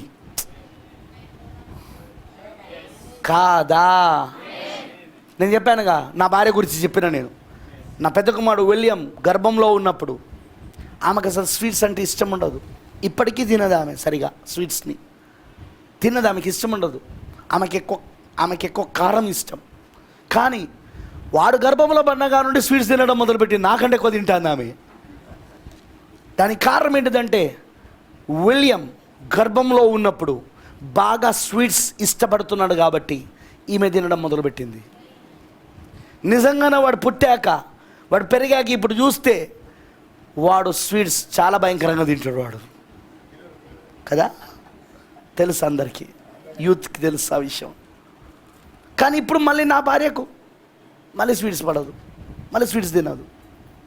సేమ్ క్రీస్తు నీలో ఉంటే, క్రీస్తు నీలో గర్భం ధరిస్తే, క్రీస్తు కోరేదాన్ని తింటా ఉంటావు. చెత్త చెదరాని కాదు రోయ్, వాళ్ళ మీద వీళ్ళ మీద చెప్పేది కాదు రోయ్. సన్నుగుళ్ళు, ఒకరి మీద ఒకరు చెప్పుకునే కొండములు, గ్రూపిజాలు కాదురా తినేది. నువ్వు క్రీస్తు వాక్యాన్ని కోరుతా ఉన్నాడు నీ లోపట. నీకు ఆకలి వాక్యం, వాక్యం, వాక్యం. సో నువ్వు ఎక్కడ కూర్చున్నా వాక్యం గురించి మాట్లాడతావు. నేను పలానా వర్తమానం చదివినా, పలానా పాయింట్ అద్భుతంగా ఉన్నది, అది నన్ను ఎంతో సంతృప్తి పరిచలేదు, అది ఎంతో బలపరిచలేదు నాకు. ఎందుకు? సిస్టర్ నువ్వు గర్భవతిగా ఉన్నావు, బ్రదర్ నువ్వు గర్భవతిగా ఉన్నావు, క్రీస్తు చేత గర్భం ధరించబడ్డావు. నీలోన క్రీస్తు ఇప్పుడు వాక్యాన్ని కోరుతా ఉన్నాడు. నీ అలవాట్లు అందుకే మారిపోయినాయి, నీ మాటలు అందుకే మారిపోయినాయి, నీ అభిరుచులు అందుకే మారిపోయినాయి, నీ కోరికలు అందుకే మారిపోయినాయి. అది అంత్యకాలపు విత్తనపు సూచన, అంత్యకాల విత్తనపు సూచన. ఇది ఎండ్ టైమ్ సీడ్ సైన్. వింటున్నారా? ఇది అంత్యకాలపు సూచన విత్తనం అన్నమాట. నీలో ఆ సూచన విత్తనం ఉంటే నువ్వు ఆ సూచనగా కనబడతా ఉంటావు. ఎవరైనా ఏదైనా మాట్లాడుతున్నాను అనుకో, బ్రదర్ ప్లీజ్ వాటి గురించొద్దు బ్రదర్. సెల్ ఫోన్లో రాత్రులు 10 గంటలకు మొదలు పెడతారు. సేవకుల గురించే మాట్లాడుతున్న, విశ్వాసాల కంటే ముఖ్యంగా. రాత్రి 10 గంటకి మొదలు పెడితే 1 గంట, 2 గంటలు, 3 గంటల వరకు Andhra Pradesh, Telangana, India, America, south Africa అన్నీ నడుస్తూ ఉంటాయి. కానీ అదే వాక్యం చదవంటే నిద్ర వస్తుంది బ్రదర్, బైబిల్ చదవమంటే నిద్ర వస్తుంది బ్రదర్. వాట్సాప్లో అవే, సెల్ ఫోన్లో అవే, ఫేస్బుక్లో అవే, టీ కొట్టుల దగ్గర అవే, పాస్టర్ల మీటింగ్లలో అవే. నాకు అర్థం ఏంటంటే వీళ్ళకి ఇంకా గర్భం ధరించలే, ఎందుకంటే ఇంకా అలవాట్లు మారలే. అలవాటు మారుతుంది, అభిరుచులు మారుతాయి, కోరికలు మారుతాయి, దాహం ఆకలి మారుతుంది. క్రీస్తు నీలో గర్భం ధరిస్తే ప్రతిదీ వాక్యం అయిపోతుంది. ఇక నువ్వు ఒక్కటే ఈ మెసేజ్ ఈరోజు ఈ కూటమి పెట్టారు, ఏం విన్నావు? వాక్యం. వాక్య రూపంలో నేను కొంచెం మలచబడ్డా. ఆ కూటం ద్వారా నాలోన వాక్య దాహం తీరింది, నాలోన వాక్య ఆకలి తీరింది. ఆ వాక్యం తినడం ద్వారా నేను ఇప్పుడు నా అలవాట్లు మార్చుకున్నా. హల్లెలూయా. ఆ వాక్యం వినడం ద్వారా నేను ఇప్పుడు నా కోరికలు మారిపోయినాయి. ఏం జరుగుతుంది ఇప్పుడు? వాక్యం ఏం చేస్తా ఉన్నది ఇప్పుడు నీలో? మార్పును తీసుకొస్తా ఉన్నది, రూపాంతరపరుస్తా ఉన్నది. ఈ వర్తమానంలో రూపాంతరపరిచే శక్తి ఉన్నది. మొన్న చెప్పాను నేను, ఒక పనికి రాని ఒక అగ్లీ అంటే దాని ఏమంటారంటే అసహ్యంగా కనబడే ఒక పసరు పురుగుని దేవుడు ఇప్పుడు ఒక అందమైన సీతాకోక చిలుకగా మారుస్తున్నాడు. ట్రాన్స్ఫార్మింగ్ పవర్, రూపాంతరపరచే శక్తి. ఈ పసరు పురుగే ఇప్పుడు ఏమవుతా ఉన్నది? వినబడతలేదు నాకు. ఒక అందమైన సీతాకోక చిలుక ఎలా జరుగుతుంది? ట్రాన్స్ఫార్మింగ్ పవర్, అదే రూపాంతరపరచే శక్తి. ఇప్పుడు నీ జీవితం ఒక పసరు పురుగు వలె ఉన్నది, ఒక చీడ పురుగు వలె ఉన్నది. వింటున్నారా? ఒక గొంగలి వలె ఉన్నది. హల్లెలూయా. గొంగలి పురుగు వలె ఉన్నది, ఒక మిడత వలె ఉన్నది. కానీ దేవుడు ఏం చేస్తా ఉన్నాడు ఇప్పుడు నిన్ను? ఇవన్నీ ఒకటే పురుగు, 4 దశలు అవి. మిడతలు, చీడ పురుగు, పసరు పురుగు, గొంగలి పురుగు, 4 దశలు అది. ఈ 4 దశల తర్వాత అది మారేది ఏంటో తెలుసా? అందమైన సీతాకోక చిలుక. ప్రతి ఒక్కరు ఇష్టపడే సీతాకోక చిలుక. ప్రతి ఒక్కరు దాన్ని పట్టుకోవాలని అనుకుంటారు, ప్రతి ఒక్కరు తమ దగ్గర పెట్టుకోవాలని అనుకుంటారు. పిల్లలు దాని వెనకాల పరిగెడుతూ ఉంటారు. ఓయ్ వింటున్నారా? హల్లెలూయా. అదే ఇప్పుడు నీకు జరిగిస్తున్నది వర్తమానం. అసహ్యంగా ఉన్న నిన్ను అందమైన సీతాకోక చిలుకగా మారుస్తూ ఉన్నది. అర్థమైన వాళ్ళందరూ ఆమేన్ చెప్పండి. హల్లెలూయా. అర్థమైందా అందరికీ? ఆ రూపాంతరపరిచే శక్తి ఇప్పుడు ఈ వర్తమానంలో ఉండి నీలో పనిచేయడమే ఈ గడియ వర్తమానం. హల్లెలూయా. అర్థమైందిగా అందరికీ? ఓకే, ఇక్కడ దాకా చాలు. తర్వాత మళ్ళీ దేవుని చిత్తం అయితే. కానీ ఇక్కడ దాకా అందరికీ అర్థమైందని నేను అనుకుంటున్నాను. ఈ గడియ వర్తమానం ఎవరు? వధువు అయి ఉన్నది. ప్రకటన 10:8 నుండి 11 వచనాలు అయి ఉన్నది ఈ గడియ వర్తమానము. ఈ గడియ వర్తమానం ఎవరు? వాక్యము శరధార అయి ఉన్నది. ఎవరిలో? ఈసారి వధువులో. ఆమేనంటారా? 1909 నుండి 1965 వరకు వాక్యం శరధార అయినదో 7వ దూతలో, ఏలియాలో, విలియం బ్రెన్హామ్లో. కానీ ఇప్పుడు 1966 నుండి 2021లో ఇప్పుడు వాక్యం ఎవరిలో శరధార అవుతా ఉన్నది? వధువులో శరధార అవుతా ఉన్నది. ఆ పలకమైన మాట ఇప్పుడు వధువులో నెరవేర్పు జరుగుతూ ఉన్నది. ఈ రాయబడిన వాక్యం ఇప్పుడు వధువులో నెరవేర్పు జరుగుతూ ఉన్నది. ఆమేన్. అదే ఇప్పుడు మళ్ళీ వాక్యం శరధార అవడమై ఉన్నది. అదే ఈ గడియ వర్తమానమై ఉన్నది. అదే ఈ కాల వర్తమానమై ఉన్నది. ఆమేన్. పరిశుద్ధాత్మ రూపాంతరపరచు శక్తి ఇప్పుడు నిన్ను రూపాంతరపరుస్తున్నాడు.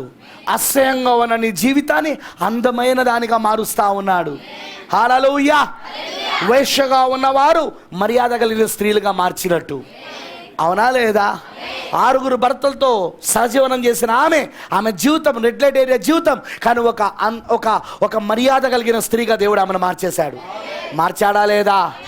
ఆ గర్విష్ఠుడైన సీమోను ఇంట్లో కన్నీళ్లతో ఆయన పాదాలు కడిగి తన కురులతో తుడిచి మరియు మానగా ముద్దు పెట్టుకున్న ఆమెను ఆ వేశ్యను ఆమెను దేవుడు ఏం చేశాడు? అక్కడ రూపాంతరపరచు శక్తి ద్వారా ఒక అందమైన సీతాకోక చిలుకగా, ఒక మర్యాద కలిగిన స్త్రీగా దేవుడు ఆమెను మార్చాడు. ఈరోజు అదే జరిగిస్తూ ఉన్నాడు మన లోపట. ఆమేన్. ఆ రూపాంతరపరచు శక్తి చేస్తున్నది అదే.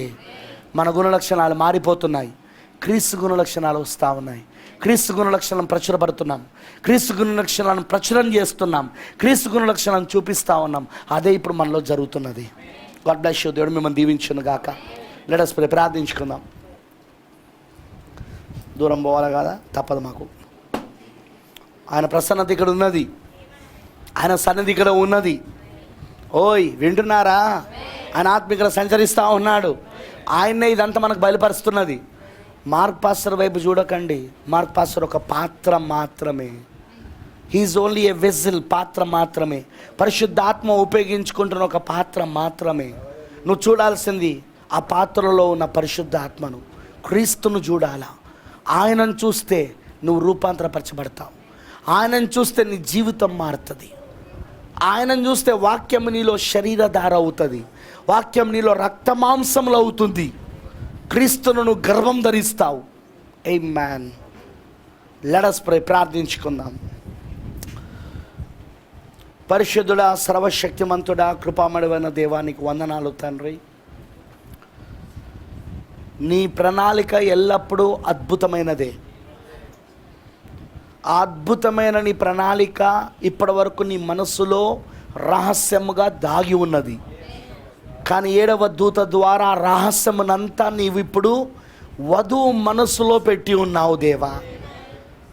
జగత్తు పునాది వేయబడక మునుపు, లోక పునాదులు వేయబడక మునుపు నువ్వు ఒంటరిగా ఉన్నప్పుడు నీ మనసులోని వెనక భాగములో దాగున్న ఆ రహస్యాన్ని 7వ దూత పరిచర్య ద్వారా ఇప్పుడు నువ్వు వధువు హృదయములో పెడుతున్నావు దేవా. అందుకే వధువు ఇప్పుడు నీ రహస్యములను తెలుసుకొని, ఆ ప్రణాళికను, ఆ సంకల్పాన్ని తెలుసుకొని, తాను ఏమై ఉన్నదో గ్రహించి, తనలో ఏమి రూపు దాలుస్తున్నదో ఆ రూపాంతరపరచు శక్తి పరిశుద్ధాత్మ క్రీస్తు ఎలా తనలో ఆ రూపాంతరపరచు శక్తి ద్వారా మార్పు తీసుకొస్తున్నాడో, ఎలా తనలో క్రీస్తు రూపము దాల్చబడుతున్నదో, క్రీస్తు స్వరూపంలోనికి మలచబడుతున్నదో స్పష్టంగా ప్రభువు అర్థమవుతా ఉన్నది. ఇప్పుడు మా జీవితంలో నువ్వు పనిచేస్తున్నందుకు వందనాలు. మా జీవితంలో నువ్వు వ్యవహరిస్తున్నందుకు స్తోత్రాలు. మిగతా వాళ్ళు ఎవరి జీవితాలతో నువ్వు వ్యవహరిస్తలేవు. నువ్వు అసలు ఓన్లీ నువ్వు ఏర్పరచుకున్నాను, వెన్నుకున్నాను, ముందు నిర్ణయించుకున్నా ఈ వధువుతో మాత్రమే, ఆమె జీవితంలో మాత్రమే నువ్వు వ్యవహరిస్తున్నావు. ఆమె జీవితంలో మాత్రమే నువ్వు పనిచేస్తున్నావు. ఆమె జీవితంలో మాత్రమే నువ్వు సంధిస్తా ఉన్నావు. ఆమెను సిద్ధపరుస్తా ఉన్నావు ఇప్పుడు పూర్తిగా నీ రూపంలోనికి, మహోన్నత కళాఖండములోనికి పూర్తిగా ప్రభువా. ఇప్పుడు ఆమె సంధించబడతా ఉన్నది. Praise the Lord. ఆమె ఆ విధంగా మలచబడతా ఉన్నది, వాక్యముగా మారుతూ ఉన్నది. అందుకే అందుకే ఆ వాక్యాన్ని తింటూ ఉన్నది ఆమె. యోహాను ఎలా గ్రంథాన్ని తిన్నప్పుడు యోహాను గ్రంథముగా మారాడో, ఇప్పుడు ఈ యోహాను, ఈ వధువు, ఈ పెళ్లి కుమార్తె కూడా సజీవంగా ఎత్తబడే ఈ పెళ్లి కుమార్తె కూడా వాక్యమును తిని, ఆమె ఆ గ్రంథాన్ని తిని వాక్యముగా, గ్రంథముగా మారిపోతున్నది. ఇప్పుడు ఆమె గ్రంథకర్త, గ్రంథం ఒకడైతే ఉన్నారు ఆమె లోపట. ఓ ప్రభు అయిన దేవా, ఈ ప్రణాళిక, ఈ సంకల్పం అందరికీ అర్థం కాదు. అనేక మంది తలలపై నుండి, ప్రక్క నుండి ఇవి వెళ్ళిపోతాయి. వారు ఇవి పట్టుకోలేరు, వారు వీళ్ళు సీరియస్గా తీసుకోలేరు వీటిని. ఎందుకంటే అది వారికి కాదు అది. కానీ వధువుకి మాత్రం ఇవి సీరియస్గా తీసుకుంటుంది ఆమె. ఖచ్చితంగా ఆమె సవాలుగా తీసుకుంటుంది. ఖచ్చితంగా అవి ఆమెలో, ఆమె హృదయములో ఆ వాక్యం నాటబడి వధువు అనే కోతలోనికి వస్తుంది. ఆమె వధువుగా ఆమె కోయబడుతుంది. ఆమె వాక్యము నాటబడి వధువుగా కోయబడుతుంది ఆమె. అదే ఉదయం మేము చూసాం ప్రవక్త చెప్పిన మాటలో, ఆ పలకబడిన మాటలో మేము చూసాం ప్రభువా. ఆ వర్తమానంలో మేము చూసాం. మేము ఆ పలకబడిన వర్తమానంలో, ప్రవక్త వర్తమానంలో, ప్రభు అయిన దేవా, ఈ రాత్రి నేను ప్రార్థిస్తూ ఉన్నాను. ఇక్కడున్న ఈ చిన్న వధువు, ఈ పెళ్లి కుమార్తె ఖచ్చితంగా నీ వాక్య రూపంలోనికి మలచబడును గాక. సంఖ్య కాదు ముఖ్యం. లేదు ప్రభువా, నువ్వు ఎప్పుడు సంఖ్యను చూడవు. నువ్వు ఎన్నుకోబడిన వారు ముఖ్యమై ఉన్నారు. వారు ఎంత తక్కువ మంది అయినా వాళ్ళు ఎన్నుకోబడి ఉన్నవారు. వాళ్ళు ఎన్నుకోబడిన వారు కనుక ఖచ్చితంగా వారిలో నువ్వు కార్యము చేయమని కోరుతున్నా. పాస్టర్ యేసుదానం గారిని దీవించు, ఆయనకు మంచి ఆరోగ్యమును దయచేయి. ఇంకా శక్తిని, బలమును, ఆరోగ్యమును, ఆత్మ ప్రత్యక్షతలను ఇచ్చి, ఇదిగో ఈ చిన్న వధువుని నీ రాకడకు, నీ ఎత్తబడుటకు సిద్ధపరిచే భాగ్యము దయచేయి. ఆ పలకబడిన మాట ఒక పరిచయకి నడిపించే కృపను దయచేయి. అలా నీ యొక్క కుమారుని దీవించు, మంచి ఆరోగ్యం ఇవ్వు. ఆయనను, ఆయన భార్యను, ఆయన పిల్లలను ఆస్వాదించు. ఆయన కుటుంబానికి దీవెనలు దయచేయి. ఈ సంఘములో ఉన్న విశ్వాసులను, వారి కుటుంబాలను నీకు అప్పగిస్తున్నా. ప్రతి వారు వాక్య రూపంలోనికి మలచబడుదురు కాక, వాక్య స్వరూపంలోనికి మలచబడుదురు కాక. తప్పక నీ కృప ఈ సంఘంలో జరిగించు దేవా. నీ చిత్తం ఇప్పుడు జరిగించు తండ్రి. ప్రభు, నీ వాక్య విలువ నెరవేర్పు చేయి దేవా. అలా నువ్వు తప్పకుండా జరిగించమని ప్రార్థిస్తా ఉన్నా. ఈ సంఘం యొక్క సరిహద్దులను కూడా విశాలపరిచి అనేక నూతన ఆత్మలు ఈ సంఘములో వచ్చును గాక. అనేకులు రక్షించబడుదురు గాక, వధువుగా సిద్ధపరచబడుదురు గాక. తప్పక నువ్వు కార్యము చేయమని ప్రార్థిస్తా ఉన్నా. అదేవిధంగా ప్రభువా పాస్టర్ అబ్రహాం గారిని, పాస్టర్ మాథ్యూ గారిని, వారి కుటుంబాలను, వారి సంఘములను కూడా నీకు అప్పగిస్తూ ఉన్నాం. వారు కూడా నీ వధువుని సిద్ధపరిచే పరిచర్యలో ఉన్నారు. ఆ గొప్ప 3వ ఈడ్పు పరిచర్య కొరకు, ఆ చివరిగా జరగబోయే ఆ యొక్క ప్రధాన దూత శబ్దం యొక్క పరిచర్య కొరకు ప్రభువా వారికి ఇవ్వబడిన ఆత్మలను సిద్ధపరిచే భాగ్యము దయచేయి. నువ్వు తప్పక దీవించు, తప్పక ఆస్వాదించు, బలపరచు దేవా. వారి కుటుంబాలను కూడా దీవించు తండ్రి. వారి సంఘములను కూడా ఆస్వాదించు. మమ్మల్ని అందరినీ దీవించు. ఈ రాత్రి ఎవరింటికి వాళ్ళు వెళ్తుండగా ప్రయాణంలో తోడుగా ఉండు. క్షేమమైన ప్రయాణములు దయచేయి. దూత తోడై ఉండి నడిపించును గాక. ఏ అపాయములు, ప్రమాదాలు సంభవించకుండా ప్రభువా వారు వెళ్తున్న వాహనాలకు ఎలాంటి ఇబ్బందులు కలగకుండా నీ దూతనే ఆ వాహనం చుట్టూ ఉండి, నువ్వు పరిశుద్ధాత్మగా వాహనములో ఉండి నువ్వు నడిపించును గాక. అందరికీ క్షేమమైన ప్రయాణము నువ్వు దయచేయి. ప్రయాణపు కృపలు ఇవ్వు అందరికీ. మరలా మేము నీ చిత్తమైతే కలుసుకునే వరకు తోడుగా ఉండు. లేదా ప్రభువా ఈ మధ్యలోనే ఇదిగో ఇప్పుడు చెప్పబడినవన్నీ ఒకవేళ నెరవేర్పు జరగడం మొదలైతే మేము అతి త్వరలో మధ్యాకాశంలో జరగబోయి ఆ గొప్ప విందులో కలుసుకోబోతాను. ఇక దానికి మమ్మల్ని సిద్ధపరచమని, అంతవరకు మాకు తోడే ఉండి నడిపించమని సమర్పించుకుంటూ ప్రభు అయిన యేసుక్రీస్తు నామములో ప్రార్థిస్తున్నాము. ఆమేన్, ఆమేన్. God bless you all. దేవుడు మీ